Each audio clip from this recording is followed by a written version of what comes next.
तापत्रय विनाशाय श्रीकृष्णाय वयं नुमः।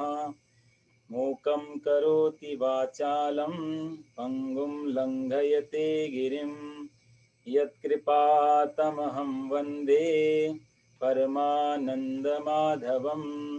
वसुदेवसुतं देवं कंसचाणूरमर्दनं देवकी परमानन्दं कृष्णं वन्दे जगद्गुरुम्। कृष्णं वन्दे जगद्गुरुम्। बोलो सच्चिदानंद भगवान की जय। गीता माता की जय। पिछली बार हम लोग 14 अध्याय 14 तक कंप्लीट कर लिए थे। इस बार हम लोग 15वें अध्याय में प्रवेश करेंगे।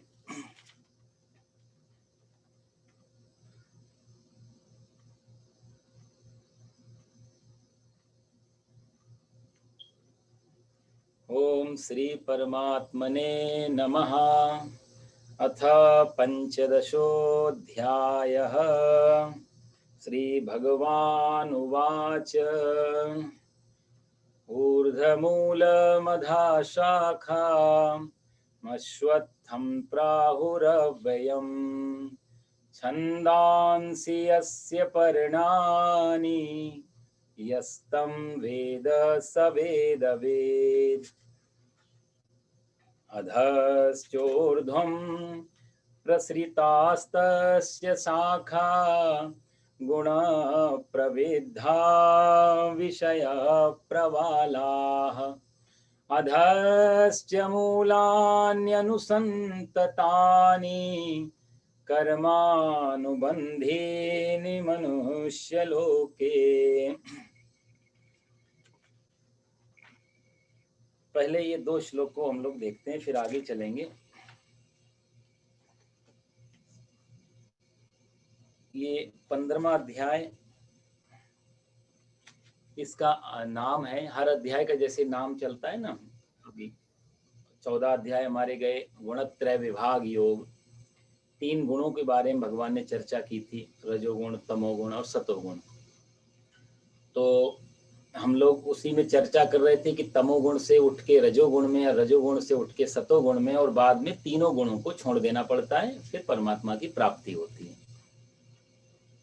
तमोगुण की भगवान ने परिभाषा की और परिणाम बताए। रजोगुण का परिभाषा और परिणाम बताए भगवान ने। सतोगुण के भी अपने अपने लक्षण बताए, क्या क्या गुणों का, जो कोई रजोगुणी है तो वो कैसा होगा, और उसका बाद में परिणाम कैसा होगा, कैसे जन्म में जाएगा, कैसा जीवन जिएगा। तमोगुणी व्यक्ति का क्या परिणाम होगा, हमने बहुत विस्तार से चर्चाएं की।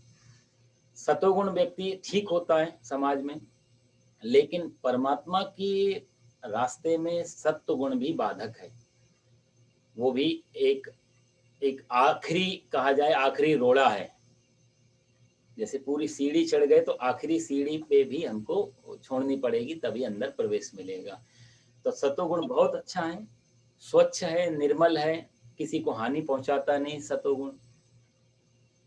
जैसे हम लोग अपना जीवन जीते हैं, धर्म कर्म दोनों साथ साथ चल रहे हैं, किसी की हानि नहीं, किसी की निंदा चुगली नहीं, बहुत अच्छी तरह से चल रहे हैं। लेकिन फिर भी एक कामना रह जाती कि हम अच्छे बने रहें, तो बस ये भी एक सत्वगुण की अंतिम बाधा रहती है। जहाँ तीनों गुण छूट जाते हैं, फिर वो व्यक्ति परमात्मा में प्रवेश कर जाता है। बड़ा अच्छा अध्याय था ये 14वां अध्याय। और भगवान ने उस अध्याय के बाद तुरंत ये 15वां अध्याय जो लिया है, तो सतोगुणी, तमोगुणी या रजोगुणी से व्यक्ति जब गुणातीत होगा तो उसको कैसा दिखेगा, या उसके लिए क्या साधना करनी चाहिए, या उसके लिए क्या क्या नियम हैं, उसके ही भगवान आगे चर्चा करते हैं 15वें अध्याय में। तो 15वां अध्याय, पहली बात तो यह है कि इसका नाम है पुरुषोत्तम योग। पुरुष उत्तम इति पुरुषोत्तम। पुरुष मानव हम सब लोग कहलाते हैं, पर पुरुषों में भी जो उत्तम बन जाए, हम सब लोग चाहते हैं, अपना प्रयास रखते हैं कि हम सब लोग उत्तम बने। उत्तम मतलब ग्रेट, ग्रेटेस्ट हों, अच्छे बने। तो हमारा जो मानना रहता है वो सामाजिक सोशल लाइफ में हम पुरुषोत्तम हों। असली पुरुषोत्तम आध्यात्मिक लाइफ में होता है, जहाँ अध्यात्म में पुरुषोत्तम हो जाना। मानव बना के भगवान ने भेजा, भगवान बन करके यहाँ से जाएं। पुरुष बना के प्रकृति ने भेजा, परमात्मा बन करके यहाँ से जाएं। ये है पुरुषोत्तम योग। यदि पुरुष के पुरुष ही रह गए, तमोगुणी बने, तो भगवान कहते थे ना पिछले अध्याय, तमोगुणी बने तो जो नीचे के लोक हैं, पशु पक्षी इत्यादि, इनमें जाना पड़ेगा। रजोगुणी बने तो फिर मानव बन के पैदा होना पड़ेगा। सतोगुणी है तो आदि दैविक के जो लोक है, देवता बन गए, थोड़े दिन रहे वहां, फिर वापस आ गए। कहने का मतलब मुक्ति तो नहीं है ना वहां भी। भाई पशु भी बंधा हुआ है, मनुष्य भी बंधा हुआ है, और देवता लोग भी बंधे हुए हैं। देवता लोग कोई स्वतंत्र नहीं है। ठीक है, एक ऊपर का पद है हमसे, तो पशु जैसे हमारी तरफ कामना करते हैं मनुष्य हो जाएं। यदि पशु के पास बुद्धि और मन आ जाए तो उनकी पहली कामना होगी कि हम मनुष्य हो जाएं, ऊपर बढ़े। मनुष्य की कामना होती है देवता बन जाएं। लेकिन देवताओं की भी अपनी इच्छाएं हैं, कामनाएं हैं साहब, वो बंधे हुए हैं। हाँ, वो है कि सरकार के मंत्रिमंडल में है वो।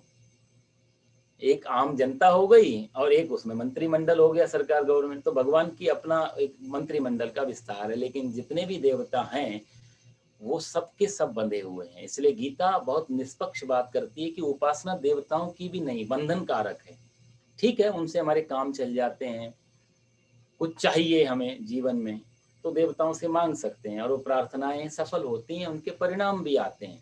प्रार्थनाओं पर डिपेंड करता है कितनी गहरी प्रार्थना की, और हमारा प्रारब्ध इस समय कैसा है, बहुत कुछ मैच करता है। देखो साहब, कर्मकांड भी अपने आप में बहुत गहरा विषय है।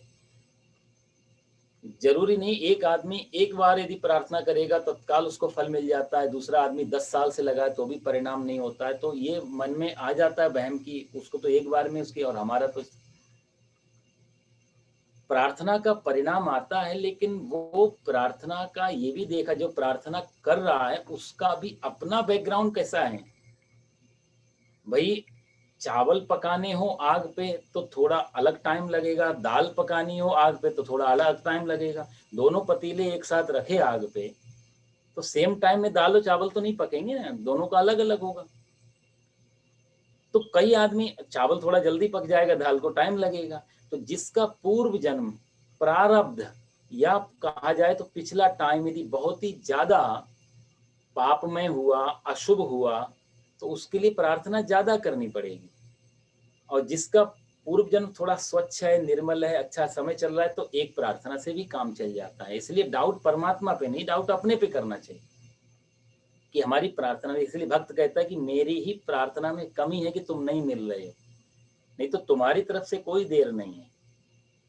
देरी हमारी तरफ से, हमारे भाव, हमारी भक्ति, हमारी प्रार्थना इसमें। और फिर हमारा पूर्व जन्म भी तो है, इतने जन्मों से हम लोग चले आ रहे हैं, पता नहीं कैसे कैसे क्या क्या कार्य किए होंगे, तो वो सब कटने में टाइम लगेगा। तो कहने का अर्थ है ये कि ये कर्मकांड बिल्कुल ऐसा नहीं है सब्जेक्ट की किया और पाया कि तुरंत मिल जाए। बहुत लोग सोचते हैं कि शरीर में मान लीजिए रोग है या नौकरी है, क्या करने से मिलेगा। हम लोग भी उपाय देते हैं, कुछ ना कुछ तो कहना ही है कि ऐसा कर लेंगे तो गलत नहीं होता। जितने भी ब्राह्मण हैं या ज्योतिष है या जो भी शास्त्र हैं, ये कोई झूठ नहीं बोलते हैं। लेकिन वो आदमी फिर गारंटी मांगता है कि पक्का मिल तो जाएगा ना, वहां पर आके संशय हो जाता है। क्योंकि हमको इतना तो मालूम है कि ये करने से ये मिलेगा, ऐसा भागवत में भी आया है, दूसरे हमारे अग्नि पुराण आदियों में बड़े विस्तार से आया है। श्रीमद् भागवत में तो बहुत विस्तार से व्यास जी, सुखदेव जी कहते हैं कि रूपा विमान हो काम गंधर्वान, रूप की कामना हो गंधर्वों की उपासना करो, पत्नी चाहिए तो उर्वशी की उपासना करो, पति चाहिए तो गौरी की उपासना करो, बाधाएं हरनी है गणेश जी को। ऐसे उन्होंने सब देवताओं के नाम दिए हैं, क्या क्या कामना करने से क्या क्या फल की प्राप्ति होती है, इसका पूरा विस्तार दिया है शास्त्रों में। और शास्त्रों में जब आ गया तो उसके लिए कोई प्रमाण, कोई प्रूफ की जरूरत नहीं है। शास्त्र बहुत अपने आप में स्वयं प्रमाण है। लेकिन यदि नहीं आता है तो शास्त्र झूठे नहीं, हम कहीं ज्यादा जटिल रहे होंगे पुराने। भाई हम डॉक्टर के पास गए तो डॉक्टर सबसे पहले एकदम से हाई डोज तो नहीं देगा ना, वो पहले शुरुआत करेगा तो हल्की डोज में, या फिर वो पहले बीमारी नाप लेंगे कि भाई क्या परसेंटेज है। अब दर्द है, हमको मान लिया 100 mg का और गोली आइबोफ्रेन खा ली 400 mg की, तो जो 100 mg से पेन हट गया, लेकिन 300 mg जो एक्स्ट्रा चली गई बॉडी में, वो रिएक्शन करेगी नहीं करेगी, कहीं ना कहीं तो जाके उसका साइड इफेक्ट होगा, वो पता चले या ना चले। तो कुशल डॉक्टर तो पहले पेन की क्वांटिटी देखें, कितनी मात्रा का पेन, फिर वो दवाई पे जाएंगे, इतनी पोटेंसी में दवाई आनी चाहिए। तो बीमारी की मात्रा और दवाई की पोटेंसी एक जैसी हो तो कुशल प्रिस्क्रिप्शन माना जाता है। तो ऐसे ही हमको, किसी को भी ये नहीं मालूम होगा पुराने जन्म में आपका क्या रहा। तो हम लोग क्या करते हैं, जो कर्म कांड वो क्या करेगा, वो एक बेसिक चीजें बता देगा कि ऐसा हो रहा है तो ये करने से फल मिलेगा, लेकिन वो कितनी बार कब तक करना पड़ेगा वो डिपेंड करेगा हमारे अपने भाग्य पे। तो आदमी इतना अहंकारी है, वो अपने आप को दोष देना तो नहीं चाहता, वो सोचता है नहीं नहीं ये सब बकवास है, या ये सब जो है लूटने के धंधे। आजकल ऐसे लोग भी आते हैं। मैं नहीं कहता कि बाहर मार्केटिंग नहीं चल रही है या छलावा नहीं है, बहुत कुछ है बिल्कुल, लेकिन शास्त्रों में जो लिखा है वो गलत नहीं है साहब। नहीं तो शास्त्र खत्म हो चुके होते हजारों हजार साल से। आज वैज्ञानिक युग में ज्यादा क्वेश्चन मार्क लग रहे हैं क्योंकि हम अपने आप को ज्यादा समझदार मानते हैं। शास्त्र कभी झूठ नहीं बोलते।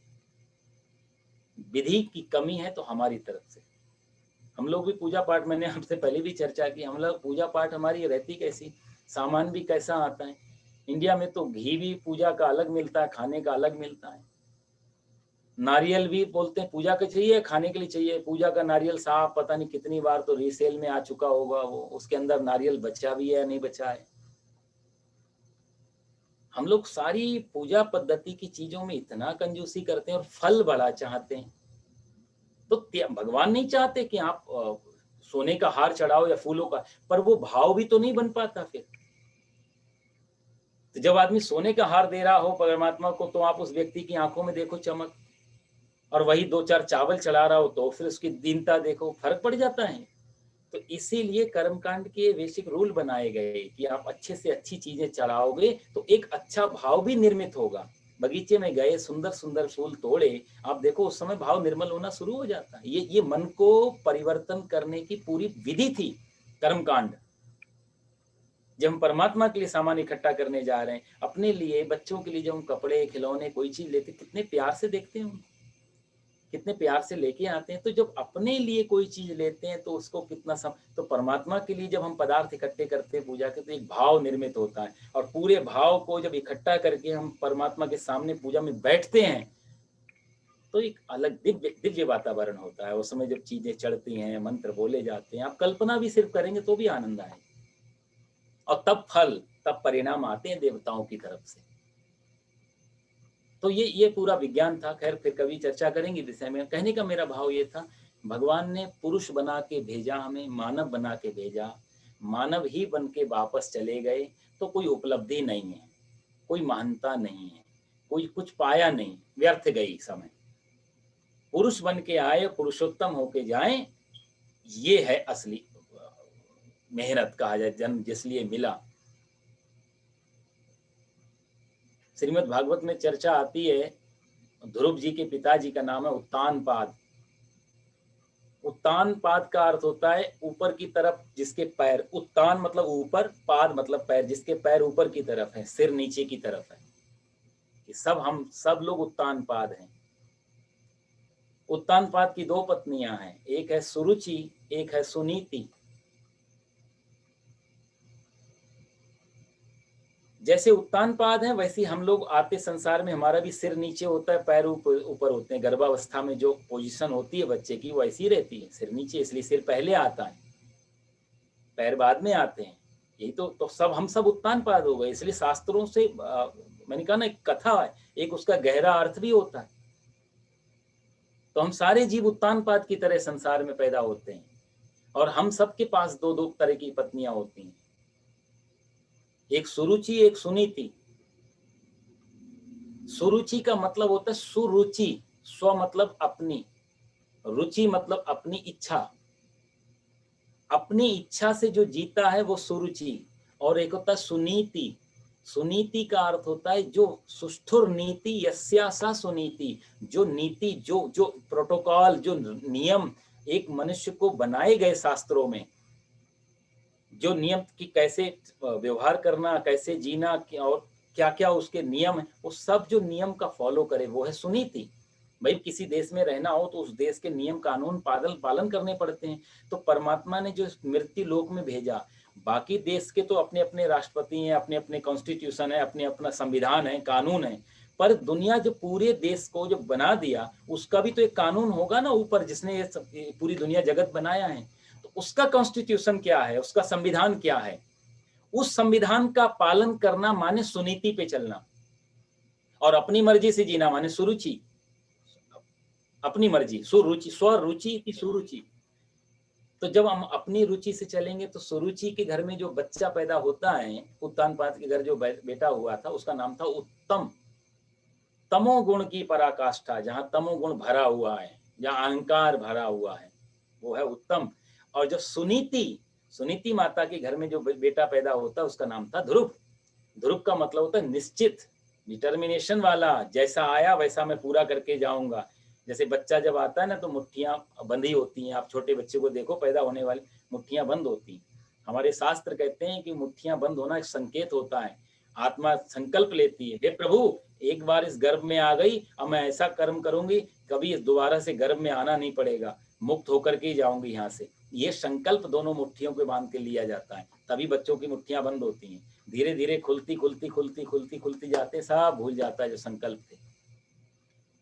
तो ध्रुव का मतलब होता है निश्चित, संकल्पवान। तो सुनीति के रास्ते पे चलने पे ध्रुव निश्चित बुद्धि पैदा होती है, सुरुचि के रास्ते पे चलने पे तमोगुण बढ़ता है। यही उत्तानपाद की कथा का मुख्य आध्यात्मिक अर्थ है। तो परमात्मा यहाँ 15वें अध्याय में जो कह रहे हैं कि पुरुषोत्तम योग, ये पुरुष बना के भेजा, उत्तम बना के जाएं, यही पुरुषोत्तम योग, यही 15वें अध्याय का लक्षण है। इसी में भगवान बहुत चर्चाएं करेंगे। और एक वैसे तो आप देखो हर 3 साल के बाद एक महीना बढ़ जाता है, हम लोगों के यहाँ 13 महीने हो जाते हैं, तो उसका जो एक एक्स्ट्रा महीना बढ़ता है सब, उसका नाम भी पुरुषोत्तम मास होता है, जिसको हम अधिक मास भी बोलते हैं। तो वो पुरुषोत्तम मास भी बहुत शुभ माना जाता है भारतीय संस्कृति में। कहते हैं उस समय व्रत, दान, तप, नियम धर्म करने वाले व्यक्ति को अनंत गुना फल मिलता है। पुरुषोत्तम मास, पुरुषोत्तम योग। तो इसी में भगवान कहते हैं कि ऊर्ध्व मूलमधा शाखा अश्वत्थम प्राहुरव्ययम् छंदांसि यस्य पर्णानि यस्तम वेद स वेदविद। बड़ा अच्छा इसका भाव है। ऊर्ध्व माने ऊपर, मूल जो रूट है, जो सोर्स है, वो ऊपर की तरफ, जड़, अधा मतलब नीचे, शाखा टहनी, अश्वत्थम, अश्वत्थम इस अश्वत्थम का एक वृक्ष का नाम है अश्वत्थ, जिसको हम लोग पीपल या बड़ बोलते हैं। तो ये अश्वत्थ का क्या है, अव्ययम, अव्यय का अर्थ है अनादिकाल से चला आ रहा है। प्राहु मतलब उसको ऐसा कहते हैं। छंदांसी यस्य पर्णानि, छंदांसी मतलब जितने शास्त्र हैं, वेद हैं, यस्य मतलब इसके, पर्णानि मीन्स पत्ते हैं, इसकी लीव हैं, वो सारी लीव। और तम उस संसार वृक्ष को, यह वेद स वेदविद, जो ऐसा जानता है वह वेदविद, वही ज्ञानी है, वही सब कुछ जानता है। ऐसा भगवान ने पहले श्लोक में कहा। और दूसरे श्लोक में भगवान ने कहा अधश्चोर्ध्वम प्रसृतास्तस्य शाखा गुण प्रविद्धा विषय प्रभा। वो संसार वृक्ष की गुण प्रविद्धा, जो भगवान 14वें अध्याय में बात करते आ रहे हैं, गुण, 3 गुण, सतोगुण, रजोगुण, तमोगुण, इन 3 गुणों को विषय रूपी, ये 3 गुण इसके क्या है, विषय प्रवाला। प्रवाला कहती है जो नई नई पत्तियां, जो लीफ निकलती हैं, पत्ते जब पहले पूरे होने से पहले, उसको प्रवाला है। तो विषय का सारे वो कोपले हैं, नई नई पत्तियां हैं वो उसकी। शाखा, शाखाएं हैं, अधा नीचे, और ऊर्ध्वम ऊपर, नीचे ऊपर दोनों जगह, प्रसृताः मतलब फैली हुई हैं। वो जो विषय हैं तीन, सतोगुण, रजोगुण, तमोगुण, जिसके बारे में हम लोग बात कर रहे थे, तमोगुण बिल्कुल नीचे गिरा देता है ना। ऊर्ध्वम गच्छन्ति सत्वस्था, मध्ये तिष्ठन्ति राजसा, जगन्य गुण वृत्तिस्था अधो गच्छन्ति तामसा। वहां भी भगवान कह चुके हैं अधो गच्छन्ति। तो तमोगुण की जड़ें नीचे की तरफ फैली हुई है, पत्तियां, रजोगुण की बीच में फैली हुई हैं, सतोगुण की ऊपर फैली हुई, कहना हर जगह वो पत्तियां फैली हैं, लेकिन तीन गुणों वाली पत्तियां। चर्चा हम लोग अभी व्याख्या करेंगे। और मनुष्य लोक में कर्मानुबंधीन, कर्म के अनुसार जो बंधन वाले लोग हैं, मूलानी मूल भी नीचे और सभी लोकों में, अधाचा अनुसंततानी सारे लोकों में वो फैले हुए हैं। तो भाव ये है, देखो जी, एक चीज मैं आपको बताऊं, भारतीय संस्कृति की सबसे बड़ी विशेषता क्या है, यहाँ जितने भी कथाएं हैं या जितने भी मंत्र हैं, श्लोक हैं, इन सबके तीन प्रकार के अर्थ निकलते हैं। एक अर्थ तो है आदि दैविक, एक है आदि भौतिक, और एक होता है आध्यात्मिक।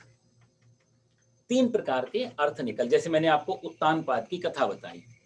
अब इसका आदि भौतिक अर्थ है कि एक राजा हुए, माने वो पैदा हुए, उनकी दो पत्नियां थीं, उनके दो दो बच्चे हुए, उन्होंने ऐसा ऐसा किया। आदि भौतिक जगत, संसार के बारे में जो बात हो रही है वो आदि भौतिक। संसार से ऊपर उठे देवताओं के बारे में बात हो रही है, प्रकृति के बारे में बात हो रही है, वो आदि दैविक। प्रकृति के बारे में मैंने आपको बताया था कि प्रकृति किसे कहते हैं। प्रकृति में प्रा जुड़ा है पहले, तो प्रा हटा दिया तो क्या बच गया प्रकृति में, प्रा हटाया तो कृति बच गई, और प्रा मिला दिया तो प्रकृति हो गई। तो प्रकृति और कृति ये दो वर्ड हमारे पास आए, तो आपको समझना आसान हो जाएगा प्रकृति किसे कहते हैं। तो कृति का मतलब जो इंसान बनाता है, वो सारी कृति पूरे संसार में। जैसे कि एक ये टेबल है, अब इस टेबल को एक इंसान ने तैयार किया तो ये कृति, लेकिन लकड़ी इंसान ने नहीं बनाई, लकड़ी वृक्ष से आई, और वृक्ष भी इंसान ने नहीं बनाया, वृक्ष बनाया प्रकृति ने। तो लकड़ी प्रकृति का हिस्सा हो गई, और टेबल मनुष्य का हिस्सा हो गई, संसार का हिस्सा हो। तो टेबल है आदि भौतिक और लकड़ी हो जाएगी आदि दैविक। तो ऐसे ही मनुष्य का बनाया हुआ सारी कृतियां आदि भौतिक में आएंगी। तो जो भी हमें दिख रहा है संसार में मनुष्य का बनाया हुआ, वो सब कृति के अंतर्गत आएगा। और जो जो इंसान नहीं बना पा रहा है, जो स्वयं बने हुए हैं, जैसे एक झरना है गिर रहा है, तो झरना जो है प्रकृति का हिस्सा है, पर एक झरना एक हम लोग वो तैयार करते हैं आर्टिफिशियल, वो मनुष्य का हिस्सा। तो ऐसे ही प्रकृति और कृति के बीच में संसार डोल रहा है सारा, इन दोनों के बिना नहीं हो सकता है। तो कहने का अर्थ ये था कि ये जो प्रकृति है और पुरुष है, इसके ऊपर फिर एक पुरुष है जिसको हम परमात्मा बोलते हैं। तो परमात्मा ने के कारण प्रकृति बनी, प्रकृति के कारण ये सारा संसार तैयार हुआ, और संसार में हम लोगों ने एक नई डिजाइन तैयार कर ली जिसको हम प्रकृति बोलते हैं। जैसे शेर गुफा में रहता है, शेर कोई घर थोड़ा बनाता अपने लिए, लेकिन हम लोग अपने लिए घर तैयार कर लेते। तो शेर सबसे ज्यादा प्रकृति के निकट है बजाय हमारे। हम जितना हो सकते प्रकृति को थोड़ा दूर हटाते हैं या प्रकृति को आर्टिफिशियल कर लेते हैं। हम जंगल में रहने के बजाय घरों में गमले लगा लेंगे, तो प्रकृति के बिना मनुष्य का जीना मुश्किल है, पर वो प्रकृति को लाएगा नजदीक अपने हिसाब से तैयार कर। जो नेचुरल लाइफ है, वो पशु हैं, पक्षी हैं, ये सब एक कहा जाए नेचर के साथ जी रहे हैं। तो वो परमात्मा के डायरेक्ट जो प्रकृति बनी है, रॉ प्रकृति है, उसके साथ में जीवन जी। कहने का अर्थ ये है मेरा भाव कि तीन प्रकार से हम इन मंत्रों को या शास्त्रों को तीन प्रकार से जान सकते हैं, आध्यात्मिक, आदि दैविक और आदि भौतिक। तो जो आदि दैविक अर्थ है वो देवताओं से संबंधित है, आदि भौतिक है वो मनुष्यों से संबंधित है, और आध्यात्मिक जो अर्थ है वो हमारे स्वयं से संबंधित है। वहां हमारा अपना कहा जाए तो जो स्वयं का जो स्वरूप है वो खुल के आता है वहाँ। तो जिसने स्वयं को जानना है वो अध्यात्म में प्रवेश करता है, जिसको कुछ चाहिए वो आदि दैविक में प्रवेश करता है या आदि भौतिक में प्रवेश करता है। कठिन है थोड़ा, आप समझने का प्रयास करना है। जैसे कि पांडव हैं, ये पांचों पांडव, तो पांचों पांडव आदि भौतिक दृष्टि से 5 लोग हैं, 5 शरीर हैं, लड़ने आए हैं, आदि भौतिक हैं, पैदा हुए हैं। लेकिन ये आदि भौतिक के साथ साथ आदि दैविक भी है पांचों पांडव। कैसे? आपको याद होगा कुंती माता ने जब पांचों बच्चों को जन्म दिया तो पांडु महाराज तो बचे ही नहीं थे उस समय, पिता का हिस्सा तो नहीं थे। तो यदि इनके अंदर से जो डीएनए है वो पांडु का नहीं है, वो प्रकृति का डायरेक्ट हिस्सा है। तो कर्ण महाराज को जो पैदा किया, तो वो कर्ण महाराज का जो जन्म है वो कोई हमारे स्त्री पुरुष का संयोग नहीं है, वहां पर वो सूर्य की उपासना करके और मंत्रों के द्वारा वो गर्भाधान हुआ है। तो आदि दैविक यानी कि सारे के सारे पांडव ये आदि दैविक प्रकृति के रूप है। ये किसी न किसी देवताओं के अंश मिले हुए हैं यहाँ पे। ये पूरे पूरे भौतिक जो शरीर दिख रहे हैं वही नहीं है, इनके पीछे जो काम कर रहा है सोर्स वो आदि दैविक सोर्स है वहां पे। द्रौपदी भी जो है, द्रौपदी भी कोई जन्म से संयोग से पैदा नहीं हुई थी। द्रौपदी भी यज्ञ किया था, तो यज्ञ से पैदा हुई थी द्रौपदी। तो पांचों पांडव प्लस ये छयो पांडव कर्ण से लेकर और बाकी पांचों, तो 6 के 6 भाई और प्लस आप देखो द्रौपदी। तो इस कुंती माता के पूरे परिवार में जो 6 लोग हैं मुख्य, ये सारे के सारे आदिदैविक लोग हैं। ये कहीं ना कहीं किसी न किसी अंश से आए, ये कौरवों की तरह नहीं है, इसलिए जीत तो यहाँ निश्चित है पहले से ही। कौरव की तरफ एक व्यक्ति है जो सीधा सीधा आदिदैविक से जुड़ा हुआ है और वो है पितामह भीष्म। पितामह भीष्म जो थे वो आदिदैविक, क्योंकि ये एक वसु थे, महाभारत में कथा आती है।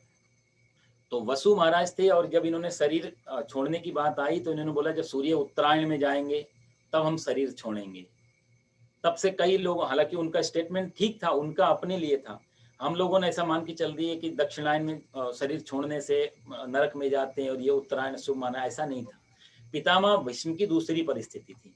पितामह भीष्म जिस लोक से आते हैं वो वसु लोक कहलाता है, और वसु लोक में दक्षिणायन के जो 6 महीने होते हैं उस समय वो लोक बंद रहता है, उसके कहा जाए तो दरवाजे बंद होते हैं, उसमें एंट्री नहीं मिलती।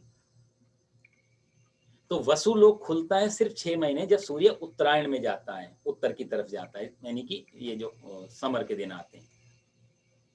तो उत्तरायण की तरफ सूर्य जब जाता है तब वसु लोक खुलता है। इसलिए पितामह वहां भीष्म वेट कर रहे हैं कि मैं अभी यदि मर भी गया, शरीर छोड़ भी दिया, तो मुझे वहां दरवाजे पे वेट करना पड़ेगा, उससे अच्छा यहीं रहता हूँ, भगवान श्री कृष्ण भी इधर ही है।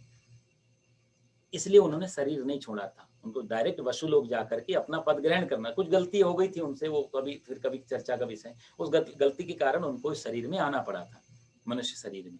तो वो भी एक सीधा दैवीय संपदा थे, वो दैवीय व्यक्ति थे, आदिदैविक व्यक्ति थे, वो साधारण मनुष्य नहीं थे। तो कहने का अर्थ ये 3 तरीके से इन चीजों को समझा जाता है। वो हम गीता यदि सुन रहे हैं तो हम इसमें से कोशिश करेंगे कि हम जितना हो सके अध्यात्म को निकालें। आदि भौतिक से भी हमारा काम नहीं चलेगा, आदि दैविक से भी, क्योंकि गीता आदि दैविक भी नहीं बताएगी। अब देवता बन के भी क्या करेंगे, भगवान दूसरे अध्याय में कह चुके हैं, तीसरे में, तेतम भुक्त्वा स्वर्ग लोकम विशालम और क्षीणे पुण्य मर्त्य लोकम विशंति। अरे अर्जुन, तू यदि अच्छा काम करेगा, दान पुण्य करेगा, तो देवलोक में जाएगा, स्वर्ग में भोगेगा जो तूने यहाँ किया है, अच्छा हजारों गुना होके भोगेगा। तेतम भुक्त्वा, भोग करके, स्वर्ग लोकम विशालम, उस स्वर्ग लोक में, विशाल स्वर्ग लोक में भोगेगा। और क्षीणे पुण्य, जब तेरा पुण्य क्षीण हो जाएगा, मर्त्य लोकम विशंति, वापस आ जाएगा संसार में। तो गीता आदि दैविक की बात नहीं करेगी, देवता हो जाओ वो भी गीता के लिए बेकार है। आदि भौतिक की तो बात करेगी नहीं, क्योंकि यहाँ तो सब छोड़ ही जाना है, अभी भी व्यर्थ हो जाए। देखो साहब, हम लोग यहाँ पर हैं तो हमको कुछ नियम होते हैं, जैसे हम बचपन है, जवानी है, बुढ़ापा है, बीमारी है, बाल सफेद हैं, शरीर के अंदर रोग हैं, कमजोरी हैं, ये शरीर के अपने नियम धर्म है और हर किसी को इससे गुजरना पड़ता है। कोई आदमी कितना ही पैसे वाला हो ये नहीं कह सकता मैं बीमार नहीं पड़ सकता, कितना ही बड़े पद पे बैठ जाए कोई ये नहीं कह सकता मैं बूढ़ा नहीं होऊंगा। हर किसी को बूढ़ा होना पड़ता है, हर किसी को बीमार होना पड़ता है, ना चाहते हुए दुखी होना पड़ता है। ये आदि भौतिक जो संसार की जो चीजें, यहाँ पर ये सारे नियम धर्म लागू होते हैं, लेकिन देवताओं के यहाँ ये नहीं होता। देवलोक में कहते हैं जाने पर, और ये सब ये लोक हैं, ये कल्पना इमेजिनेशन नहीं है। आज हम भले ही इनको पकड़ नहीं पाए हों, कोई रोवर वहां ना पहुंच पाया हो, लेकिन ये लोग हैं, आज नहीं कल जरूर पकड़े जाएंगे। हजारों लाखों सालों से ये बातें चली आ रही हैं, तो ये इमेजिनेशन नहीं है, सारे लोग हैं। देखो साहब, 7 लोग हमारे शास्त्रों में बताए, 7 लोग तो ऊपर हैं। ओम भूर्भुवः स्वः महाजना तपा सत्य, ये 7 लोग ऊपर हैं, 7 लोग नीचे हैं। अतल वितल सुतल तलातल रसातल महातल पाताल, ये सारे नीचे के लोग हैं। बीच में ये पृथ्वी है। वैसे तो उनका अनंत लोक है, पर हमारी जो गैलेक्सी है, जो सौर मंडल है, जहां तक सूर्य का दिव्य प्रकाश जा रहा है, इसमें 7 लोकों की चर्चा कई शास्त्रों में आई है। इसलिए बोलते 14 भुवन। ये 14 भुवन मतलब यही तो सारा खेल है, 7 ऊपर 7 नीचे। तो इन सारे लोकों में जीवन है, वहां अलग अलग स्टाइल में है, अलग अलग स्वरूप है, शरीर की कलाकृति अलग है, लेकिन जीवन है, वहां पे लोग रहते हैं। ये यक्ष नाग किन्नर राक्षस, ये सब के अपने अपने डिपार्टमेंट है। तो कहने का अर्थ ये कि देवलोक में उनके अपने नियम हैं कि वहां पर आदि व्याधि नहीं आती। देखो हमारे मृत्यु लोक में भी बहुत सारी चीजें हैं। हम लोगों के पास 5 इंद्रियां मानी जाती हैं मुख्य, 5 कर्मेंद्रियां, 5 ज्ञानेंद्रियां, 5 कर्मेंद्रियां मुख्य मानी जाती हैं। इसी पृथ्वी पे कई जीव ऐसे हैं जिनके पास एक ही इंद्रिय होती है। अमीबा है, अमीबा के पास कोई दूसरी एक ही इंद्रिय होती है। ये हमारी पृथ्वी का ही है अमीबा, इसको क्या बोलते हैं, वो भी तो एक इंद्रिय वाला है। तो ऐसे ऐसे कई कुछ ऐसे लोग हैं जहां 10 से 12 इंद्रियां भी होंगी कुछ लोगों को। अब वो कौन सी इंद्रियां होंगी हम उसको इमेजिन भी नहीं कर पाएंगे, क्या इंद्री बढ़ गई। हमको तो लगता है हम परफेक्ट हैं, आंख भी है, कान भी है, त्वचा भी है, मुंह भी है, सब कुछ है, तो परफेक्ट है, इसमें कोई चीज की कमी हमें नहीं लगती। लेकिन जिनके पास 12 इंद्रियां होंगी उनको लगेगा यही बहुत पूर्ण है, या जरूरी। किसी के पास 14 भी हो सकती है, किसी के पास 4 भी हो सकती है, ऐसे ऐसे लोग हैं। तो इसी पृथ्वी पे अलग अलग इंद्रियों के अलग अलग हिसाब किताब, शरीर के हिसाब से इंद्रियां घट बढ़ जाती हैं और उनका काम चलता है। कोई सूंघने का काम और देखने का काम एक ही से कर लेता है, कोई त्वचा से स्किन से सुन लेता है, महसूस कर लेता है। तो ये सब अपना अपना है। तो कहने का मेरा भाव यह है कि जहां पर हम लोग रहते हैं वहां हमारे अपने नियम धर्म है, देवलोक के अपने नियम धर्म है। वहां आदमी मरता नहीं, वहां रोग नहीं लगते, शरीर में बीमारी नहीं लगती, क्योंकि वो स्पेशल एक कैटेगरी में चला जाता है जहां पर यहाँ का कोई प्रभाव नहीं पड़ता। तो बस वहां से भोग मिलता है, जो यहाँ अच्छा किया उस अच्छे को वहां जाके भोगो। तो वहां कोई डॉक्टर की जरूरत नहीं है, मेडिकल की जरूरत नहीं है, कोई टीचर की गुरुजी की जरूरत नहीं, कोई नौकरी की चिंता नहीं, प्रमोशन का चिंता नहीं। वहां आराम से मजे से भोगा, तेतम भुक्त्वा, भोगो आराम से। और जब भोग पूरा हो जाए, माइनस में चला जाएगा क्रेडिट, मर्त्यलोकम भी सब।